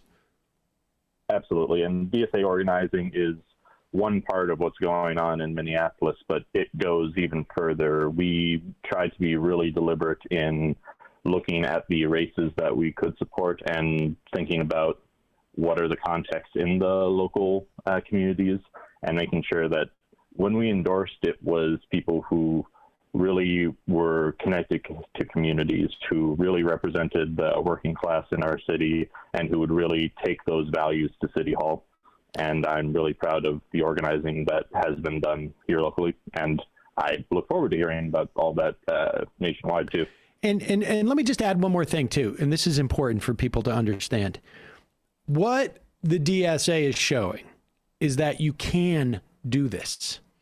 That to the extent that it's not happened by other entities or organizations or parties or whatnot, it's because they've been approaching it in either a way that is completely idiotic or just really disingenuous.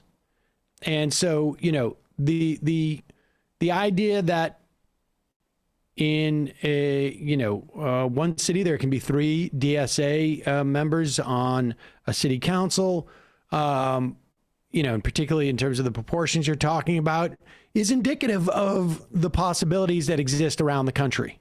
And that's what's so important about folks seeing this on a local level. So I appreciate the call. If I could add one more thing too. Please. Just one of the comments last week as well had to do with how, specifically our chapter, but capacity around organizers locally and what they focused on. They mentioned labor organizing in particular. And I think what this in Minneapolis and in St. Paul showed as well is that when you're organizing, you really can and need to look at the entirety of what the landscape is for where you can push positive change. There have been a series of breweries unionizing in the Twin Cities, as well as now there's a campaign to unionize half-price book workers. There was also a wide community push in St. Paul for that rent control policy that I'm really proud of every organization within that coalition, in addition to our members who were a part of it. And now we have with more receptive members on the council, I'm really hoping that the totality of that lets people be able to push forward for fantastic and positive things. Appreciate the call. Thanks, Tim. Calling from a 509 area code. Who's this? Where are we calling from? Hey, Sam, this is Ronald Reagan. Oh, hey, Ronald Reagan. How are you? Pretty good. So how are the ticket sales? Good. Through the live show. Yeah, they're good. Why? I had a sense. I just had a sense by the way that you said, hi, it's Ronald Reagan, that there was something, you were up to something. No. Well, I'm not up to anything. It's weird. It seems like more people would want to fly out to New England in the dead of winter to see a show. That seems odd that you haven't sold out yet, but I do think I could help. Hey, dude, it's called bringing a little bit of light to the middle of the winter. Maybe you've heard of it. No, I haven't. Okay. Anyways, what if you bring back Sun's Out, Guns Out for the live show? That's what I'm saying. A little cold because the sun's not out. I thought it was called bringing a little sunshine to the whatever you just said. What about that whole thing? I said bringing a little light, not sun. I didn't even say the word sun, although it is on Sunday, January 16th. Okay, well, I'm just saying maybe you hold it out as a carrot. You know, if the show sells out, I don't know, maybe we get a good 15 minutes of SOGO. And I've sent you a little something for your birthday, because I know your birthday's in November. Oh, well, that's very sweet. I think you're gonna wanna set aside for that special occasion. So wow. Well, but it's got to come from you. You've got to put it out there that if the show sells out, then people need to know like what's in it for them. So. Well, I mean, if you think that's a draw, maybe I will take that under advisement. Maybe I'll wait and see what's coming in the mail, and see what that is. But it's an idea. One of the other things we could do is also, I don't know if people remember, there was a true story. Andy Kaufman basically took an entire audience. I can't remember where he took them. Maybe Steve Martin tried to do this too. Actually, they took him on a bus. Took it like an audience, like in a comedy club. Like everybody just got out on a bus and went to. That's what I was saying about the Freedom Trail. Well, that's not what we do. Maybe I think maybe I'm just putting this out there. We get everybody on buses, and we drive over to David Pakman's studio and take back the panels. Yes. Sounds this like is actually a really good idea. This sounds like a high school sort of like homecoming week thing. Yeah, exactly. It's like our own version of the insurrection, except for we. Hey, you know what we call Hashtag panel patriots. We storm Pakman's studio. I don't know where it is. It's like probably in an underground bunker now. Now that guy now is probably just immediately. It's one of his spies has heard about it, and they're probably like doing all sorts of like security now around his perimeter of his. Also, because you just said it on camera. Yeah. Yep. I think we call this live show "Stop the Steal," and I think that somebody out there should have a T-shirt out by the end of the day. "Stop the Steal" with the live show date. Yeah. And then what you're gonna do at the end is announce that we're all marching down there, and then of course you'll just fly home on your private jet. And watch the whole thing unfold. That's exactly what. All right. Well. Wave as leaving Logan, circling Boston. I'll just tell the jet to do one more loop around, and I wave as the audience is storming Pakman's. Yeah, I appreciate the call, Ronald Reagan. We'll see. Yeah, good ideas, stuff to think about. I appreciate it. So in this situation, you're Trump. Reagan is Charlie Kirk organizing buses to stop the steal. And then now just everybody who's bought tickets, they're going to be the ones that the FBI charges. That's the way it goes. Sorry. So the good news is coming to the live show. Good you're news also going is to prison. I think with Pakman's studio, it would just be Boston PD. Not the FBI. Jimmy Files says Andy Kaufman took the entire audience of Carnegie Hall. That's what it was, to get milk and cookies. He did. He was amazing. It was amazing. Since we're talking about comedians. We mentioned this. Did we mention this the other day? Did someone tell us that Sean is a YouTuber? I don't know anything about him. I mean, I've seen a couple of his YouTubes over the years. Does good work. He does very good work. I mean, really, really impressive depth. And this YouTuber, Sean, posted on Friday a YouTube that exposes Jimmy Dore's recent anti-vax lies. And it is incredibly well done. And look, here's the bottom line. I don't think that we share much of an audience with Jimmy Dore anymore. I certainly would perceive it as a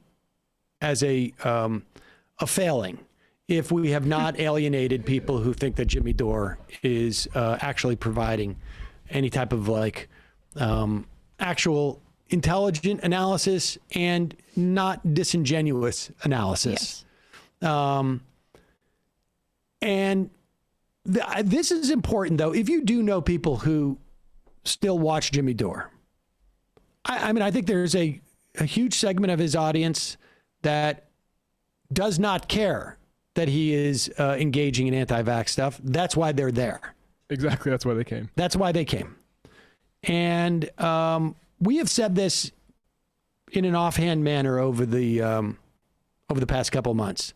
Matt has made the point, you can look at Jimmy Dore's numbers and see the implications of his anti-vax stuff.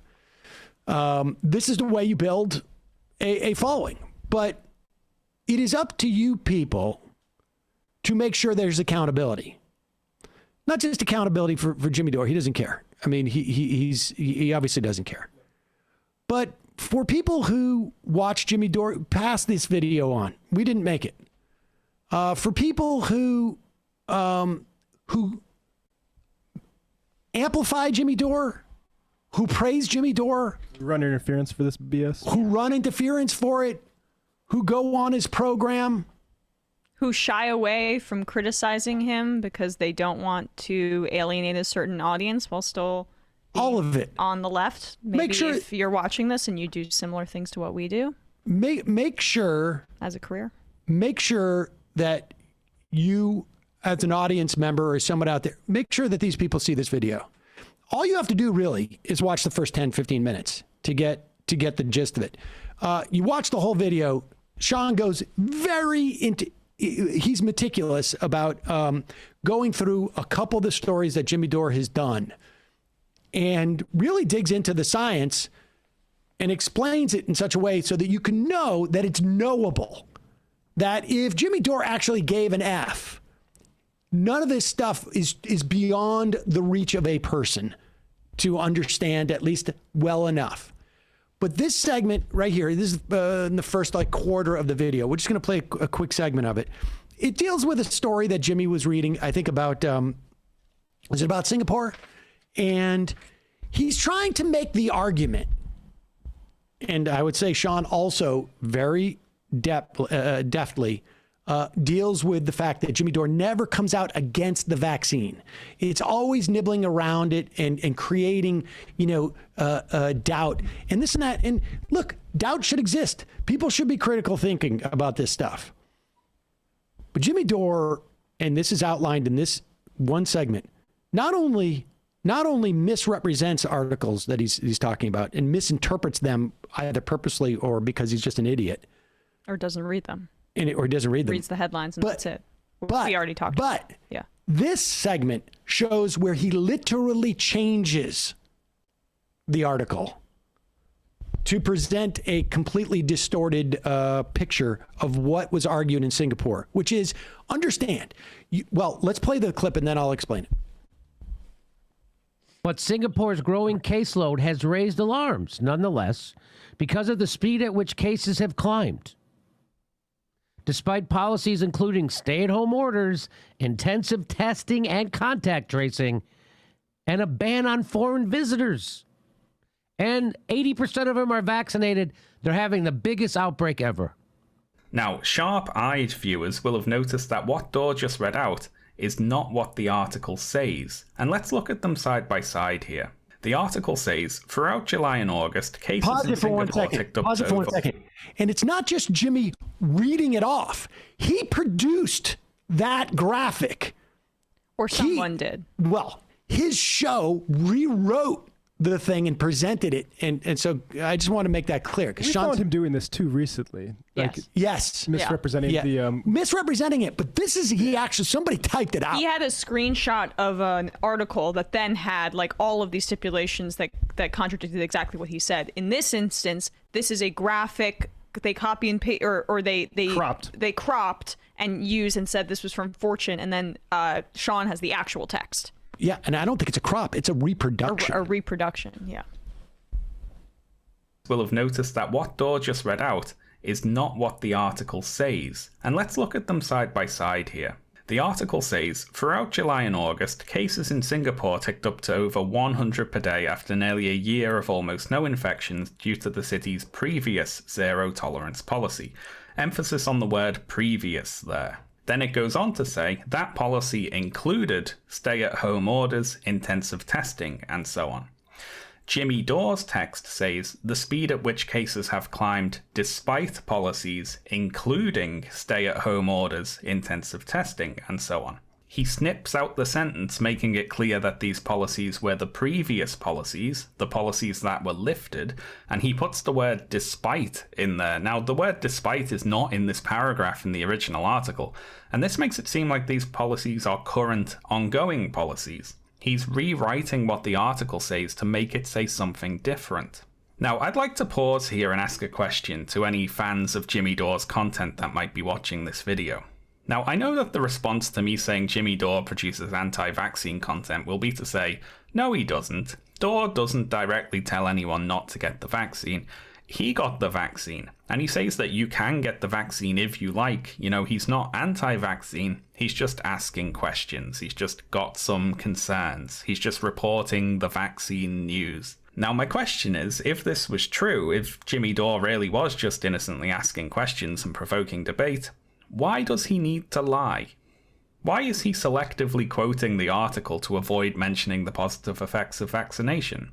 Why is he editing the text of the article to make lockdown measures seem ineffective? If he was just reporting the news, he would just read out the article in full, right? If he's just asking questions, why not ask, why does Singapore have one of the lowest COVID death rates in the world? And the answer is because Jimmy Dore is trying to present a biased view of vaccines. He is producing content specifically to attempt to draw in an anti-vaccine audience. He's just doing it with plausible deniability because he doesn't want to be banned by YouTube. But let's be fair. I mean, that is devastating. I think the most damning part of the article, although there is, I mean, in the video that Sean produced, you can go through all of this. It's called Jimmy Dore's Anti-Vaccine Lies. We will put a link to it in the show notes, and people should go and see that and pass it around. And that segment we just played was from what? Where was that? At 9 minutes in. Really important, and it really this is out there. This is a video that has gotten 200,000 or 300,000 views. Mm-hmm. Anybody who denies their awareness of this now are purposefully trying to be ignorant about it. So understand the implications for people who go on his show, who promote his material. He is out there lying about this. Is this going to cause somebody to not get vaccinated, catch COVID, give it to somebody else? Somebody going to die from this? Who knows? His wife implied that he regretted taking the vaccine and probably wouldn't anymore recently. So I think probably that is the message they want to send. If they're not, they should be more clear about it. He's also been saying that he's been feeling side effects from the vaccine for months and months. So there's a direct, obviously, agenda. And let's be clear here.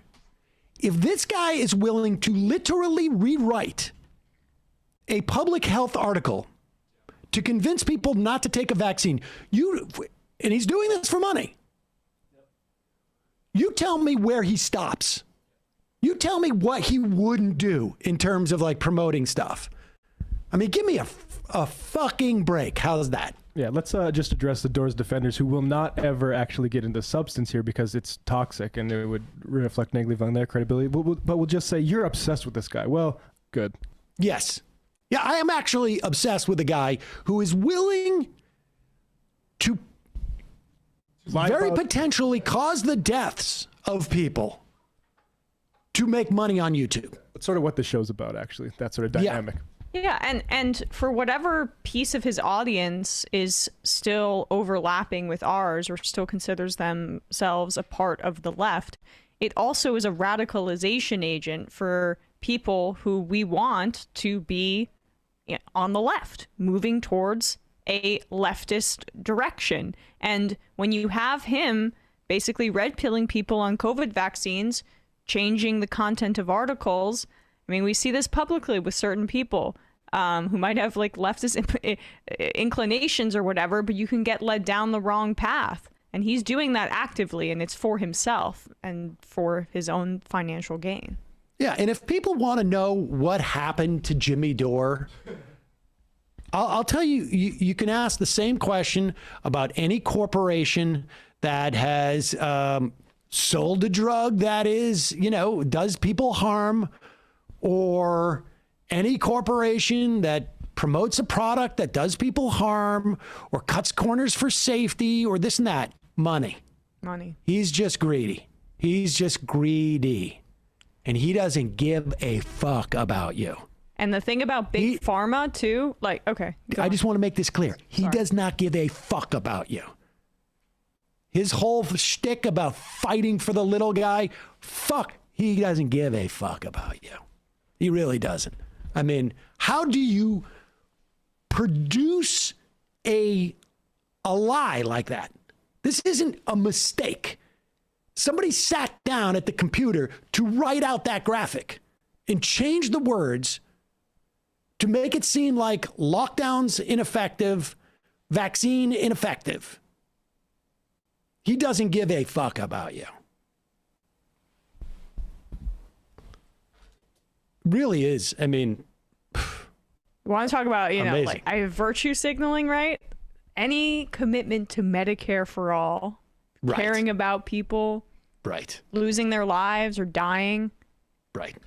Then look at that. Look at the changing of life-saving information and the manipulating of it in order to appeal to a certain cohort for views and for money. And then we're going to be talking about Medicare for all?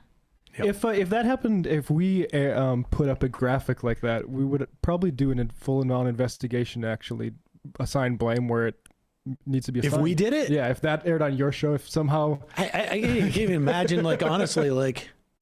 Bradley was some sort of sleeper cell? Exactly. Like, I mean, we make mistakes. We made mistakes all the time. But that is constructing a lie. Exactly. Yeah. And we try and address, I mean, certainly anybody, like, email, if we know, we will correct it. But that thing, somebody sat down to do that on purpose. Teacher Lauren, hey, Sam, it's my birthday. Can I have a shofar? You can. Of course. Teacher Lauren, happy birthday. And kudos to Sean. I mean, because he went in, he and I don't know who this guy is. He went deep. Not just that. I mean, he put that up in the front because I think, like, if you want to watch only 15 minutes of it, or really, frankly, 11 or 12 minutes of it, bingo, that's it. That's all you really need. But then he goes in with other examples of this. I mean, Jimmy Dore just tweeted out the supposed mRNA who was linking back to something called trialnews.com, which is just sort of like it's just a website. Yeah, this guy Malone. This is a guy who claims to be the inventor of mRNA, which other people have questioned, let's just say. A disinformation campaign was initiated by the FDA and others to deter the use of off-label treatment of ivermectin. Again, like, this is sort of the ivermectin bullshit. It's just incredible bullshit. It really is just incredible bullshit.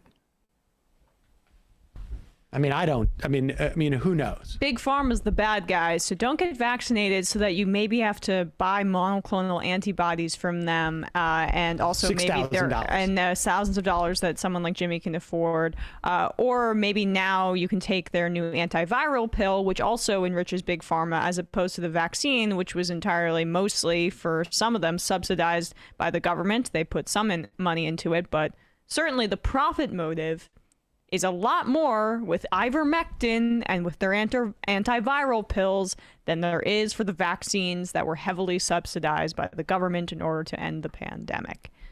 But he doesn't care about that.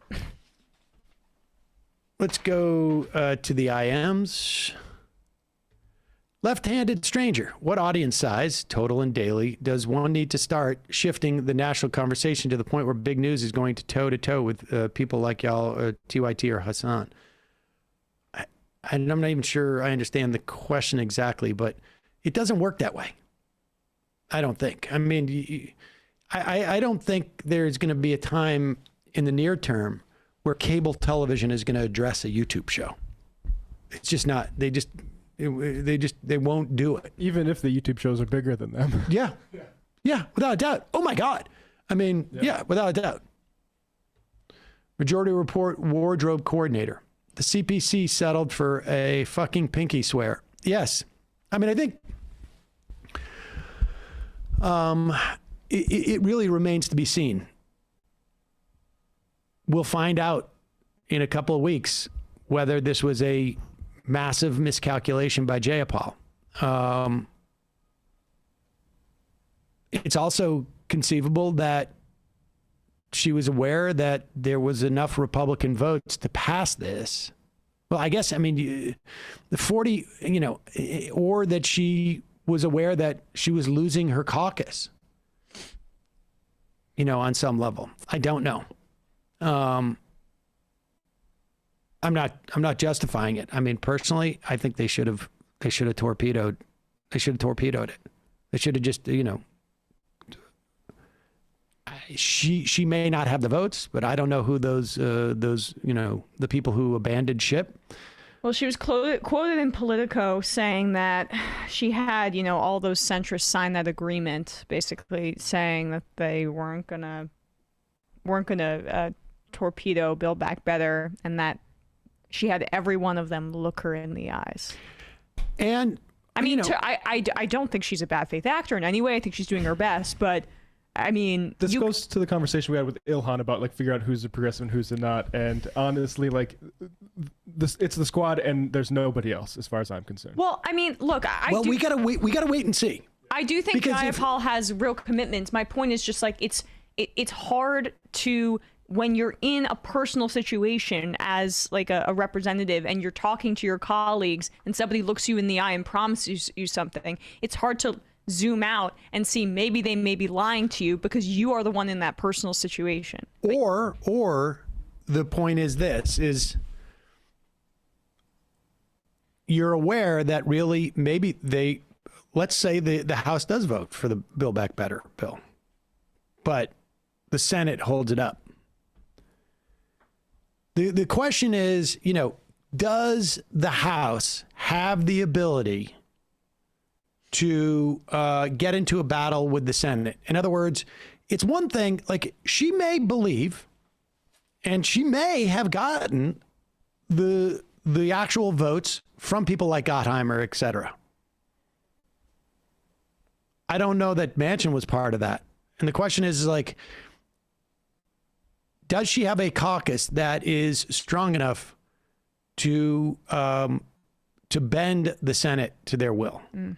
And I that's a different equation. And does it make sense for her to make that assessment and to challenge that? Now, this is contingent upon obviously the corporatists in the House voting for this bill, but she may have made the assessment we can't do anything about Manchin anyways. That's going to have to be something different. I know. I mean, you saw what happened in the wake of Virginia. What, immediate rush to blame progressives? Of course. Yeah. And this is the dynamic that we still have in this country. I mean, this is the reality of it. Well, it's very well coordinated. Well, no, it's very well coordinated, but it's also much more powerful than anything that the left can deploy. I understand. The thing is that what worries me is is like I just wish they could have held out till the CBO score came back, because this is gonna be this is Manchin's like his moment to shine, where he can finally seize all the leverage. It would be a different situation if Jayapal had gotten the assurances and the Senate had already passed the framework, or had already passed the text, whatever, and and the House and Pelosi were the ones that the final domino to fall and needed to act. But no, I mean, now we're just like, here you go, Manchin, here's some more. Yep. Here's some more leverage. Here's some more excuses. And I have a lot more faith in the House to deliver on this right now than I do with the way Manchin is operating right now. The CBO score is exactly what he wants. That's exactly what he wanted, this whole thing to go down.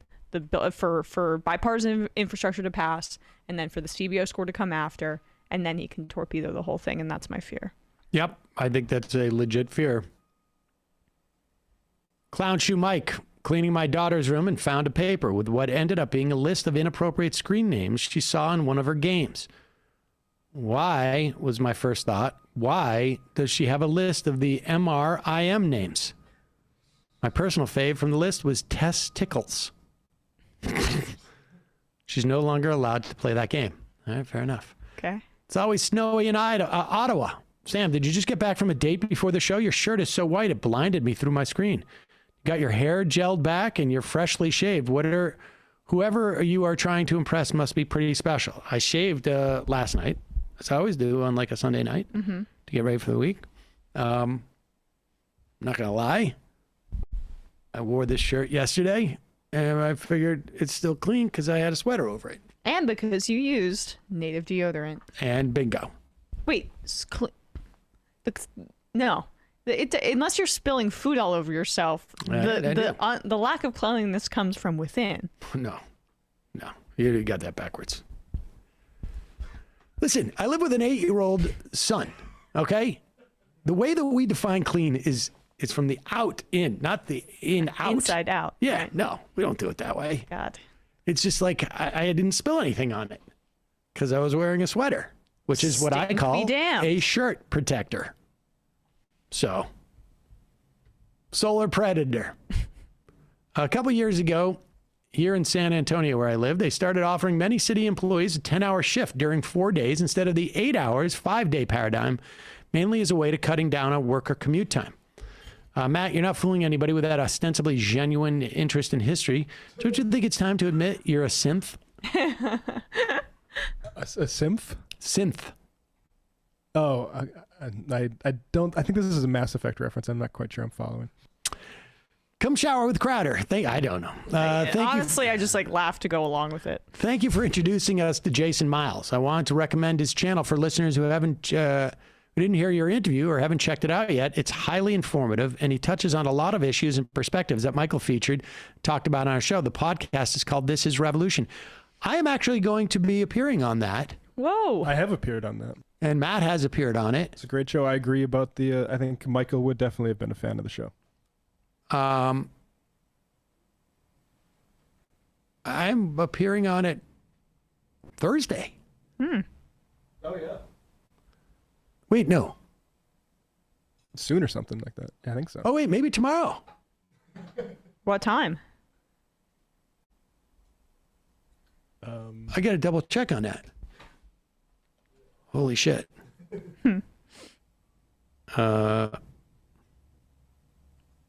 is the 11th at 9 Eastern. I think. Okay. Good. Wait, no, not this. The 11th. Not the 11th. No, it was switched. That's what it is. It's the 16th. Ah, okay. Yeah. It's the 16th. Next Tuesday. Right. Okay. That makes sense now. Rubang, what would be the economical solution for universal weekend? Where would all the people go to participate in society commerce if everyone gets the weekend off?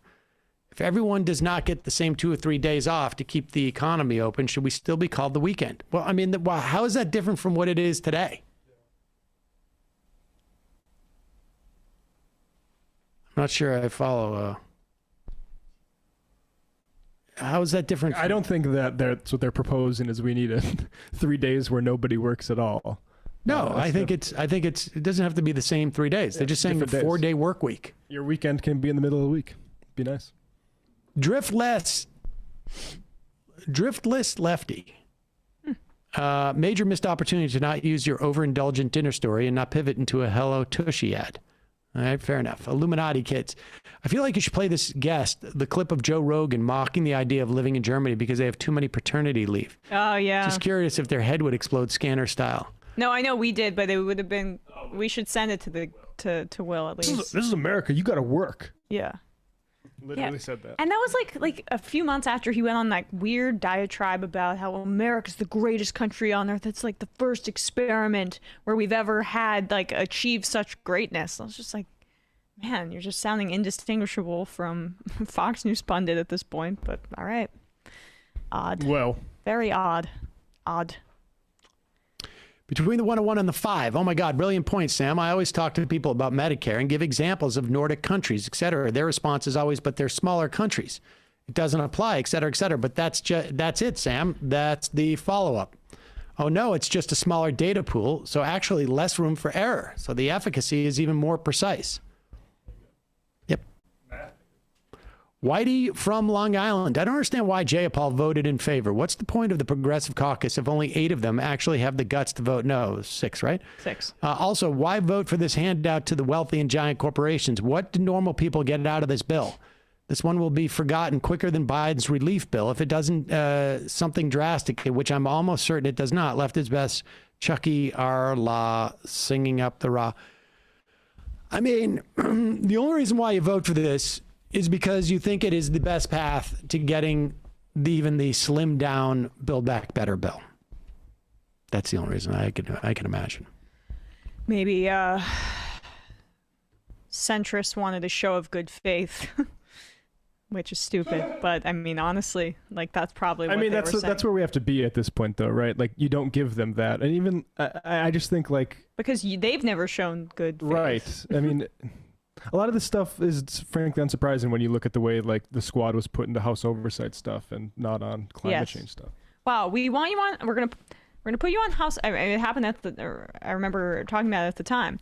AOC wanted to be on energy and the energy committee, and Pelosi put her on, or she narrowly lost that, and Pelosi put her on oversight because during that time, Trump administration officials were going to be coming to be questioned, and they want them to be attack dogs for Republicans, but not for us. And I would like the next conversation to be, are the fundraising agreements and sharing fundraising funds, when do we question those? When is the squad going to continue sharing? Like, and I think a lot might depend on what happens with the BBB. But if it's just a failure, like, why are we giving money? Why? I agree. I mean, I think like, look. But only one of them has the ability to use that leverage. Honestly, Omar said that they're trying to build bridges with other caucuses, and we will see if this, it'll be a very different attack, I would imagine, after this. If they get screwed, I don't know that they can do anything about it, but we'll see.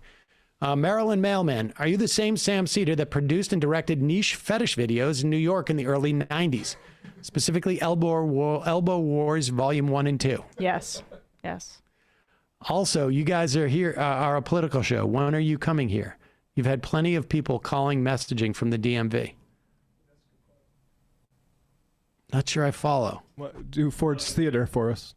What's that? We'll do a live show at Ford's Theater in D.C. Oh, I see what you're saying. He's from Maryland. Well, DMV, I mean, D.C., Maryland, Virginia. Okay. Or is that Delaware, Maryland? Oh.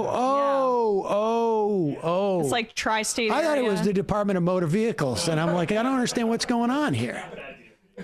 That'll be a part of our I was like, he's a mailman. Why is he asking me about the Department of Motor Vehicles? You do the post office, the DMV. What other government agencies? Well, once Saul gets vaccinated, And I think we are not Saul. When Saul gets vaccinated, we'll be an endemic. But on some level, I'm going to feel like we're in an endemic situation. And I think we are getting closer and closer to that endemic. I mean, these viral pills are game changers. Yeah, I think that's in terms of like antiviral pills. Yep. All right, I'm going to step out for 1 second. I'll be right back. Sure. I will read some IMs. Lucky I had that open. Sometimes I forget when Sam's in the office. I will not refresh, although it happens accidentally because this fancy Mac chooses to, like, when I'm using the keypad, it'll like go backwards if I swipe to the left too much. You guys want to hear about that a little bit more? White sexual chocolate. Now that the show is off Peacock, people won't be able to go to the Majority Report for their daily dose of cock. Thank you. Okay. Considering everything, is Dave Rubin a useful idiot or an evil genius playing stupid? He's definitely not an evil genius. Yeah, no, he's just a reactionary guy who knows where his bread is buttered. Jack Torborg. Big news in the Stephen Donziger case. Second Circuit Court of Appeals has condemned the case and deemed it unconstitutional, and yet he is currently in prison still. It is ridiculous, and we need more attention drawn to it. It is a threat to corporate accountability as a whole. I agree. I know that Jordan Yule of TYT and Move On had a petition that I signed, and I would encourage everybody to look it up and sign as well. But additionally, there's also, you can go to his Twitter, Donziger, write him letters, show support, and there are other ways that we can be active about this. I mean, I was shocked to see, and I shouldn't be shocked because Rashida Tlaib's awesome, but she held a demonstration, a free Donziger demonstration in front of Capitol Hill a few weeks ago. So obviously, free Donziger. Chris Burdick, perfect to say as you return. It's a compliment. I love post Peacock potty mouth Sam Seder. Yeah, there you go. Every now and then I will swear. Well, the Jimmy segment deserved the F-bomb. Well, that's exactly it. I was trying to appeal to his audience. Oh, and look, and read this. Nay Perez says, my brother loves Jimmy Dore. He's also the only one in my family who voted for Trump. Go figure. Shocker. Where's my surprise? It's funny, people say Jimmy's good at appealing to regular people. It's like, no, you can see his metrics. He was having a very tough time appealing to anybody until he started doing anti-vax stuff. And you know what regular people means when someone says that? Douchebags. White people. Yeah, I think that's white people. Yeah. Aaron is not cool. Sam, I saw you repost Sean's video on Twitter. Jose, who's another fantastic YouTuber, just released a video based on his week watching only Tucker. He's done with this Crowder and Poole, and they've done great. Check it out. Jose is also good. Jose, not a J, I think, on Twitter. Will you IM me that? I would like to see that. Sam soft-collared shtick. Oh, Emma's going to be Rudy saying, let's have trial by combat. Says Aaron's not cool. I'm not sure what that means. Sam soft-collared shit. Does the BIF actually have those asset recycling privatization schemes? They were greatly diminished, in my understanding. I can't seem to find a definitive answer in the media. Also, do you know if Schumer and the Senate Dems are doing a good job filling judgeships, or will they just dither until McConnell gets his chance again? My understanding, I haven't seen any update recently, but the Biden administration was on pace to sit more judges than they're breaking records. Now, there's only so many that are open because Trump filled up so many of those. There was not a huge vacuum like there was after the Obama administration. But still, the pace has been exceptional. Unfortunately, there may not be a third year of the Senate controlled by Democrats. I imagine that all we're going to see over the next year will be, the Democrats trying to get judges in. They've had like mid-level administration positions not even filled because the Republicans are obstructing. I mean, after this Build Back Better thing is over, one way or another, I think we're going to see a lot of pressure mount on the filibuster reform, at least for voting rights. I don't know that it's going to work, but you're starting to see some of those, like Carp and those type of people. We'll see. I would also be surprised if we didn't see some unilateral actions by Biden, but we'll see. Ammonia girlfriend, Browns are better without OBJ. I'm so sorry. You're not watching film.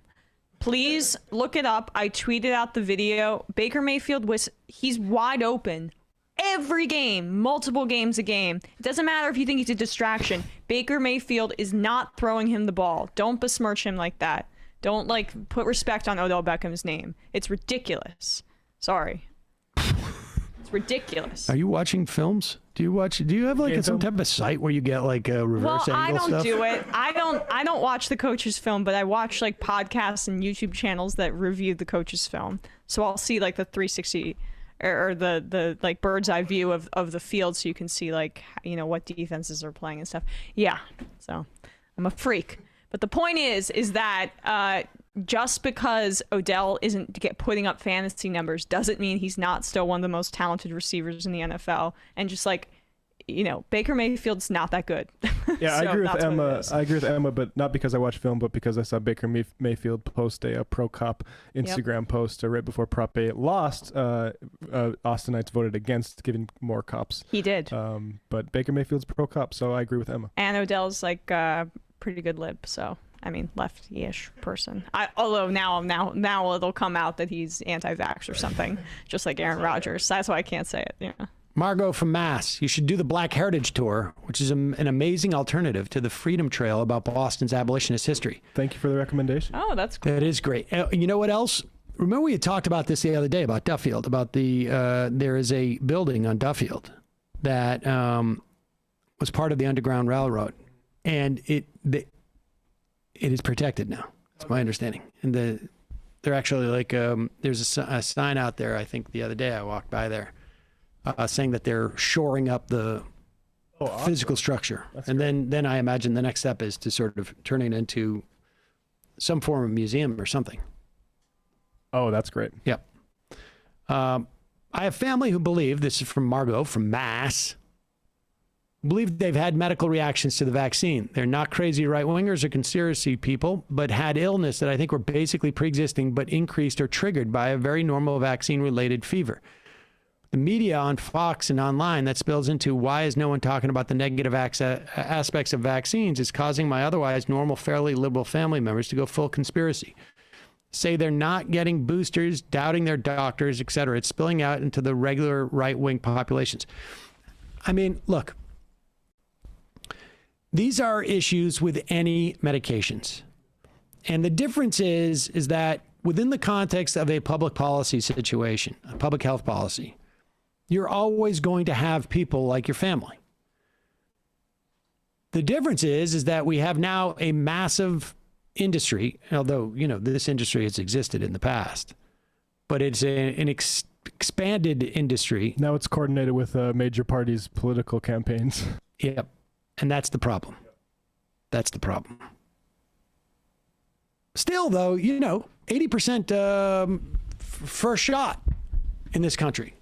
And when the kids get it, it's you can see the data. And now we're starting to see the data that shows, in counties where Donald Trump won over 60% versus counties where Joe Biden won over 60. I mean, if you look at the graph, it was a graph today in that David Leonhardt's article. See if you can pull that up. There's 3 lines. Counties where Trump won over 60%, counties where Biden won over 60%, counties where neither one of them achieved 60%. Here it is. And I mean, it's pretty straightforward. You start to see somewhere in September of this year, you're starting to see separation of these lines, right? You're starting to see like a separation. Now, understand, you're going into winter. And we're out of lockdown. Understand, when you're out of lockdown, and people are going out, there's going to be more infections and more deaths. It will not be the equivalent of what it was pre-vaccination with the same behavior. There's the R naught, and I think it was the RT.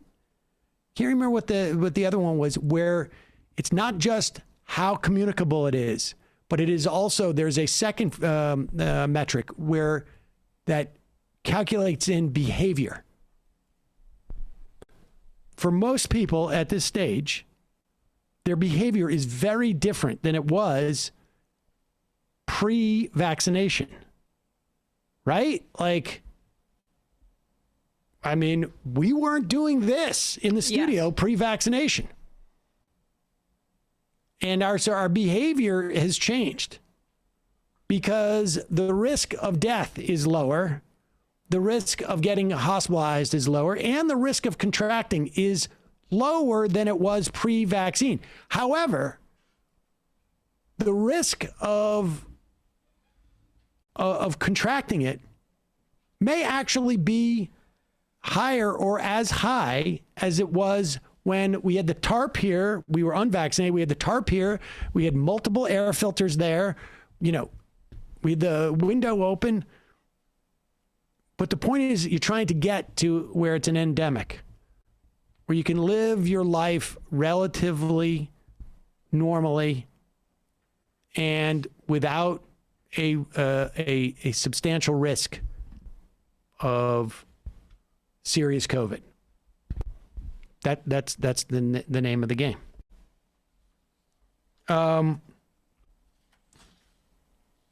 There's an interesting dynamic that's going on. Let's just play this. I want to play this the CNN clip. Okay. It's a little bit long, but let's just play part of it. It's a very interesting dynamic because you're starting to see stuff in the Times, which I'm not so sure you can make a blanket statement like this, but that there is a broad sense that the economy is not doing as well as it was. And I really just think it's more like COVID anxiety, which is not to say that the economy was doing well enough before, but there's just a broad sense of malaise. And the problem is that it starts to cut against you, like in places like Virginia. And it starts to cut against you in like, if the Democrats had won in Virginia, the biggest, I think, outcome of that is it sort of changes the politics of the Build Back Better bill. People are nervous. But play this clip. Let's play at least part of this. This is by Evan McMorris Santoro. It's apparently not a bad reporter, but he really got very defensive about this because I think he got played. There's a couple of things about this. Let's get to the part. We'll get to the milk thing is up front, right? Pretty close. Okay. You spoke with one couple about how this new economic reality is affecting how they feed their kids. What did they tell you? Well, Brianna, that's right. The important thing about this inflation right now is, there's a lot of reasons why it's happening, but the important thing is where it's actually hitting. And it's hitting things like the cost of shelter, the cost of gasoline, like where I am at this gas station behind me. Gas is up more than $1 since last year. And here in Manhattan, obviously up more than that. But pause it for 1 second. Pause it for 1 second. Now, just right there, I would be shocked. Now, gas has gone up faster than we want it to, obviously. It's been higher. I remember when it was higher. But a year ago, there was very little, we were still less travel because of the pandemic was raging. They were literally remarking on how there were noticeable differences in the way that our planet was responding. Like, things were healing because people were driving and traveling so much less. Yes. Like, So that's of course, how significant it was. Of course, gas is going to be up. It's really just a question of like how much. Yeah. Now, does that make a difference to you if you've got to drive and fill up your gas tank? Probably not. But it makes a difference when you're talking about contextualizing the news, and particularly when you're only doing like one. We're trying to tell this story of inflation by talking to one family. Continue. Gas is up more than $1 since last year, and here in Manhattan, obviously up more than that, but up more than 20 cents from even last month. And the other thing that inflation is affecting right now is food prices. These are things that you have to buy. So I went to Kennedale, Texas, to go shopping with a family to talk about what this actually means to live in America right now. We're extrapolating. All right, let's go tackle this. What does inflation mean for American families? This is the story of the Stotler's weekly shop. Good to see you guys. Good to see you. We have 2 biological kids, and then my wife and I have a big heart for adoption, so we adopted a sibling group of 2, then 3, then 1, and then we have a kid living with us right now who's kind of in a foster situation. It feels like money isn't going as far as it used to. Okay, let's see what we can do. I think probably in June, it was about $1 was worth $1. So now that $1 is worth about 70 cents. All right, now we're moving on to dairy, which is right there. We started seeing everything going up. Grocery prices went up. Gallon of milk was $1.99. Now it's $2.79. Well, when you buy 12 gallons a week, times 4 weeks, you know, that's a lot of money. That's what I'm talking about. Pause it for 1 second. Pause it for 1 second. All right. So she's saying there's a 30% increase in the cost of food across the board. That's what it means. Like $1 was worth $1 and now it's worth 70 cents. Now, that's simply not the case. She's sort of maybe just eyeballing. She said milk was $1.99 and a gallon. In 1995, which is the last date I have here, it was $2.48. Yeah. Yeah, it is. Now, that just seems weird that she would just make up that number. But, and that she's paying, according to her, 80 cents more times 12 gallons. It's a lot of milk. It's a lot of milk. Times 4. So that's $9.60. It's a little bit less because I think it was, well, let's call it 80 cents. $9.60 per week extra on the 12 gallons of milk times 4 is $38, $39 a month. That's not nothing. However, up until September, and you will get more in April when you get your taxes, they are getting, what'd they say, 9 kids? Mm-hmm.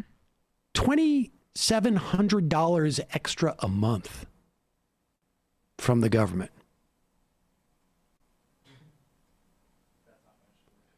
$2,700 extra a month from the government.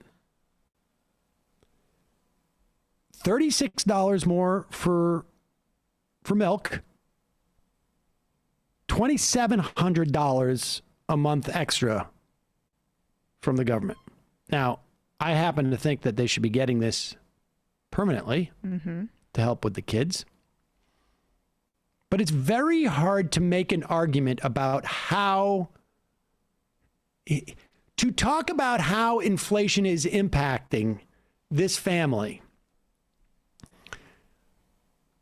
during this time, over the course of the past year, when, of course, these payments started in July, right? How do you not calculate that in? How do you not even say this is offset? Now, all right, $36 more for milk, and maybe their chicken expenses is, I don't know, $100 a month more for chicken. And maybe their groceries on average are $500 more. They're getting $2,700 a month. And if they're not, let's find out about why is that? I mean, this is just sort of bizarre. Well, I understand this guy's done some good reporting in the past, but like, it sounds like his assignment editor said, let's talk about how Main Street's getting affected by inflation. Because we're all worried about it, but let's see how Main Street's dealing with it. And then you just work backward from it. Yeah. A better way to do this would go to any like Target or Walmart and then talk to the people who are kicked out of there for trying to steal milk or eggs or something because all of a sudden they can't afford it. You can actually get a real impression that way, because if you know people that work at places like that, they deal with that all the time. Yep. And you can actually see how it's really hitting people at Main Street or whatever whatever it is. But that is something that you'll never see on CNN. It's just a very strange piece. And just a very particular family to pick. Well, and like I say, you tell the whole story about that family. How are they doing in this era? Yeah. Inflation's having virtually no impact on them because they've gotten an extra $2,700 a month. It's that's pretty impressive stuff. All right, let's play this last one too. And then we gotta, oh shoot, people have been hanging on. I am so sorry about callers. I am so sorry. We're not gonna get to any more calls. Oh, God. I'm a bad person. I really do feel like I'm badly about that. You don't need to get your blood sugar up too. I think you don't need to take it quite so hard. We'll take calls during the first half of the show tomorrow. Or we'll do a quick first half. Just do it with Daniel. And then I feel horrible. I'm sorry. I really do genuinely feel bad. Let's do the University of Austin launch video. Yes, do that tomorrow, we have to do that. You do that right we now. have Okay. to do it now. Ladies and gentlemen, I'm sure you're aware of the University of Texas, Austin. At Austin. Hook 'em horns, right? Right? Yeah. Kind of famous. But you better not do this on this campus. Don't do this. Back in the day, John Benjamin and I and a couple other guys in Boston were starting a comedy group after we were in something called Cross Comedy. That broke up, and we were going to start another one. And I was like, we should take the name The Beatles. It'll draw some attention, because like people say The Beatles, what? It'll be confusing and this and that. Again, it's like the AP, Alex Perrine. Alex Perrine did the same thing. Maybe people accidentally end up at your show thinking they're seeing the Beatles. Alex did it with a little bit of irony. Yeah. However, not these folks. Barry Weiss, Brett Weinstein, Heather Hang, Steven Pinker, and others have a new venture. Larry Summers? Is Larry Summers involved in this? Bogosian. Larry Summers. Wow. This is sort of like the Harvard of Corinthian colleges, as we call it. Trump University, but more respectable. Exactly. Trump University blazed the trail, and we just filled the void. They're trying to get their nonprofit status, I would imagine. Will they be taking money before they get that status? Probably. Okay, yeah. My guess would be they're yes. not in it for but that. But let's be clear. If we were to set up a nonprofit right now, and we took money in, we could all draw salaries. Majority you? Majority universe. Okay, but here is their launch video.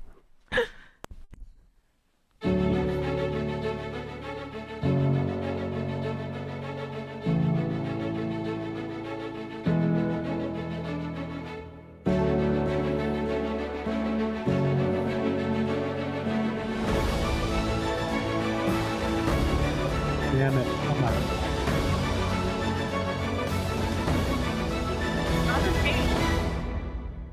Tyler Cowan.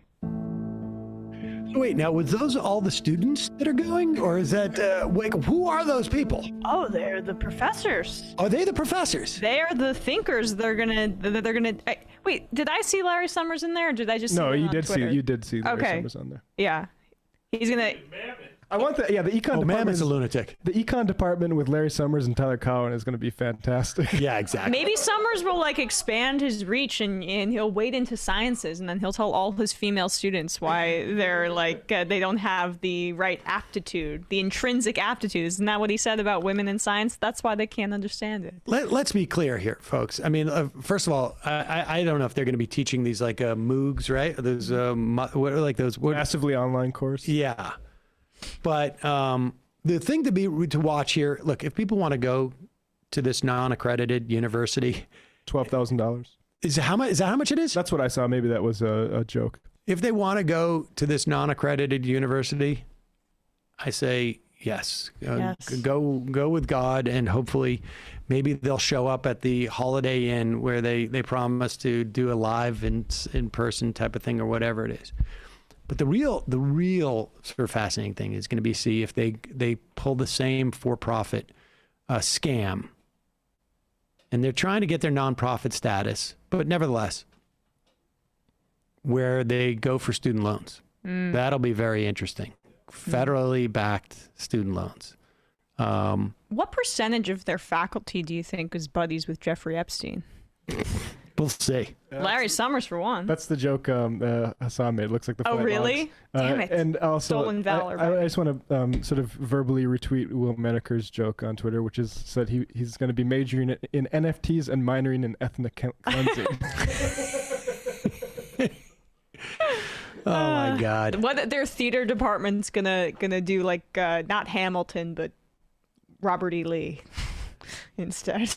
Barry Weiss is going to teach a class on protesting pro-Palestinian professors. It's funny. Even Glenn Greenwald hit them with that. Like, are you going to be allowed to talk about Palestine at this university? Right. Exactly.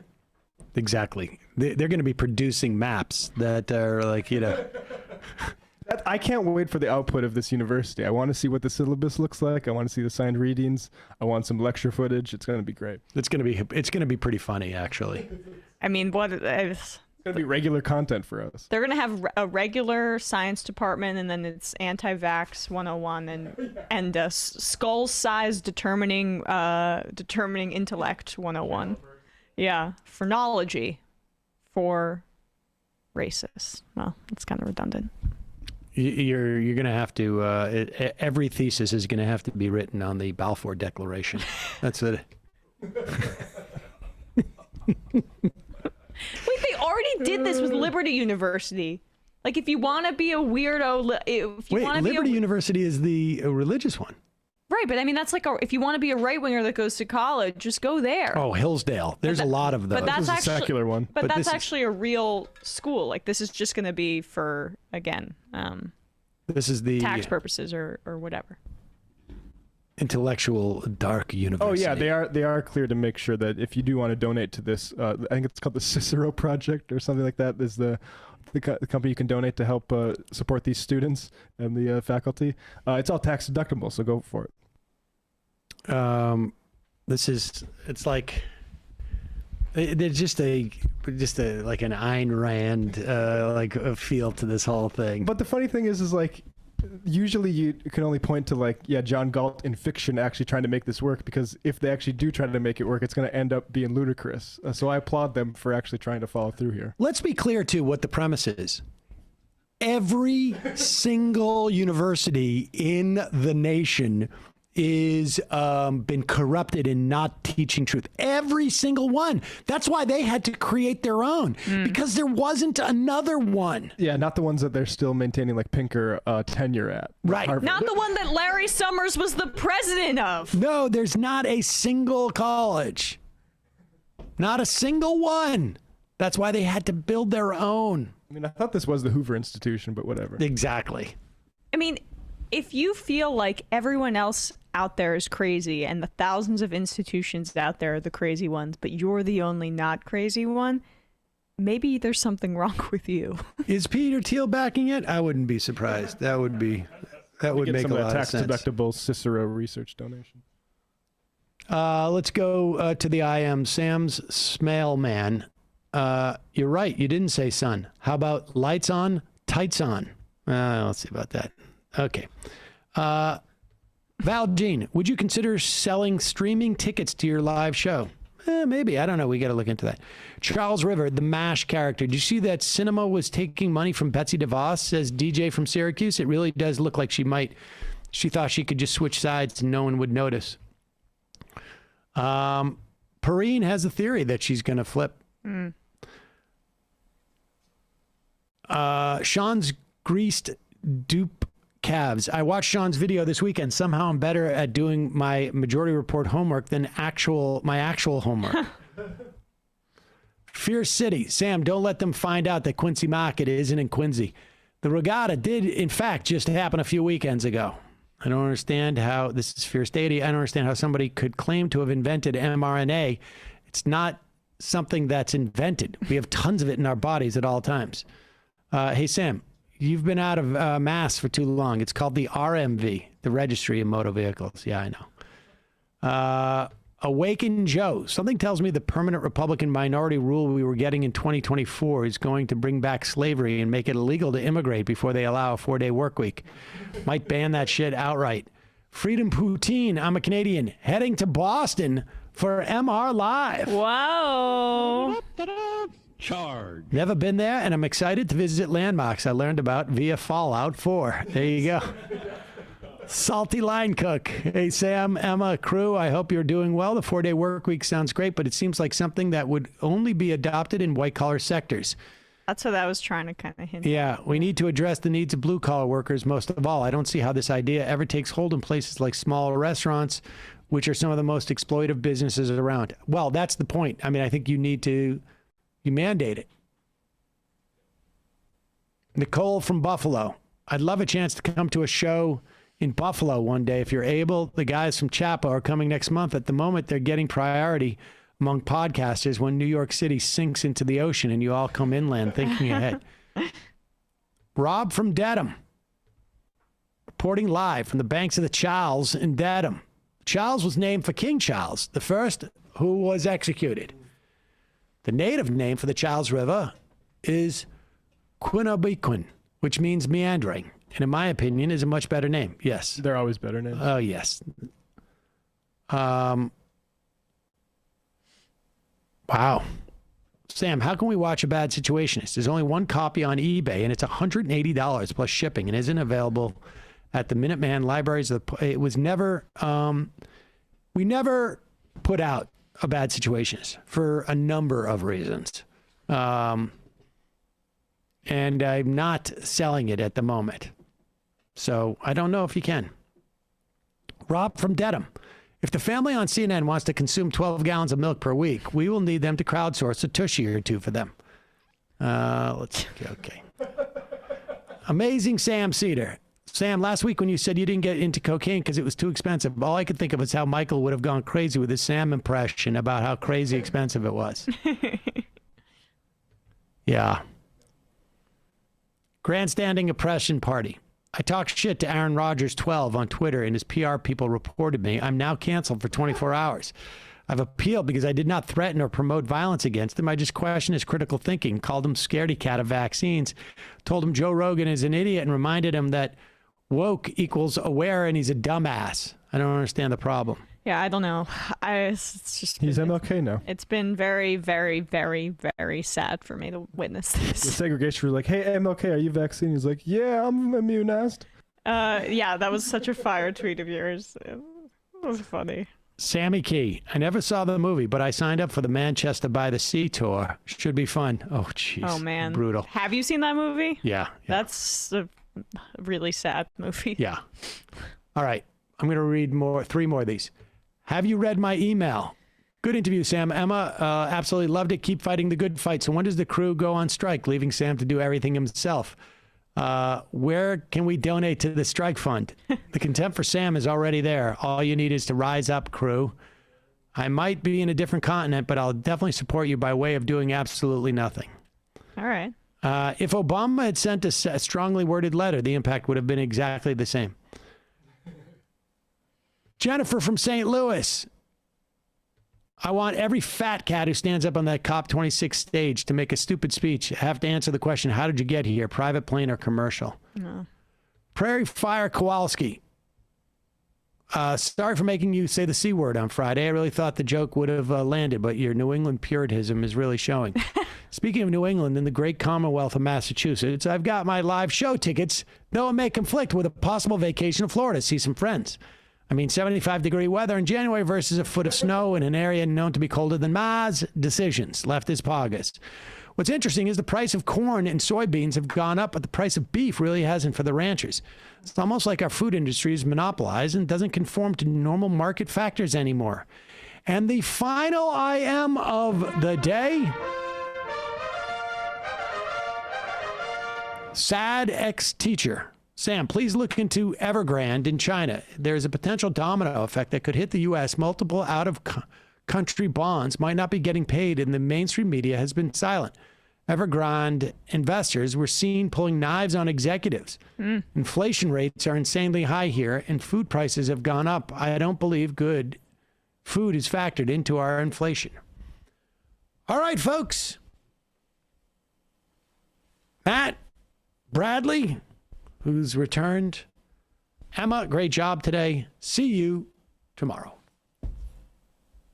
It might take all the strength I got to get to where I want, but I know somehow I'm gonna get there. I wasn't looking when I just got caught between the truth and the lie bar.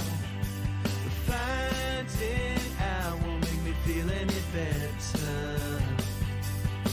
Yeah, I know the clock is ticking, but the meds are gonna kick in, and my pilot light shining bright. I get somewhere the choice was made for the option where you don't get paid.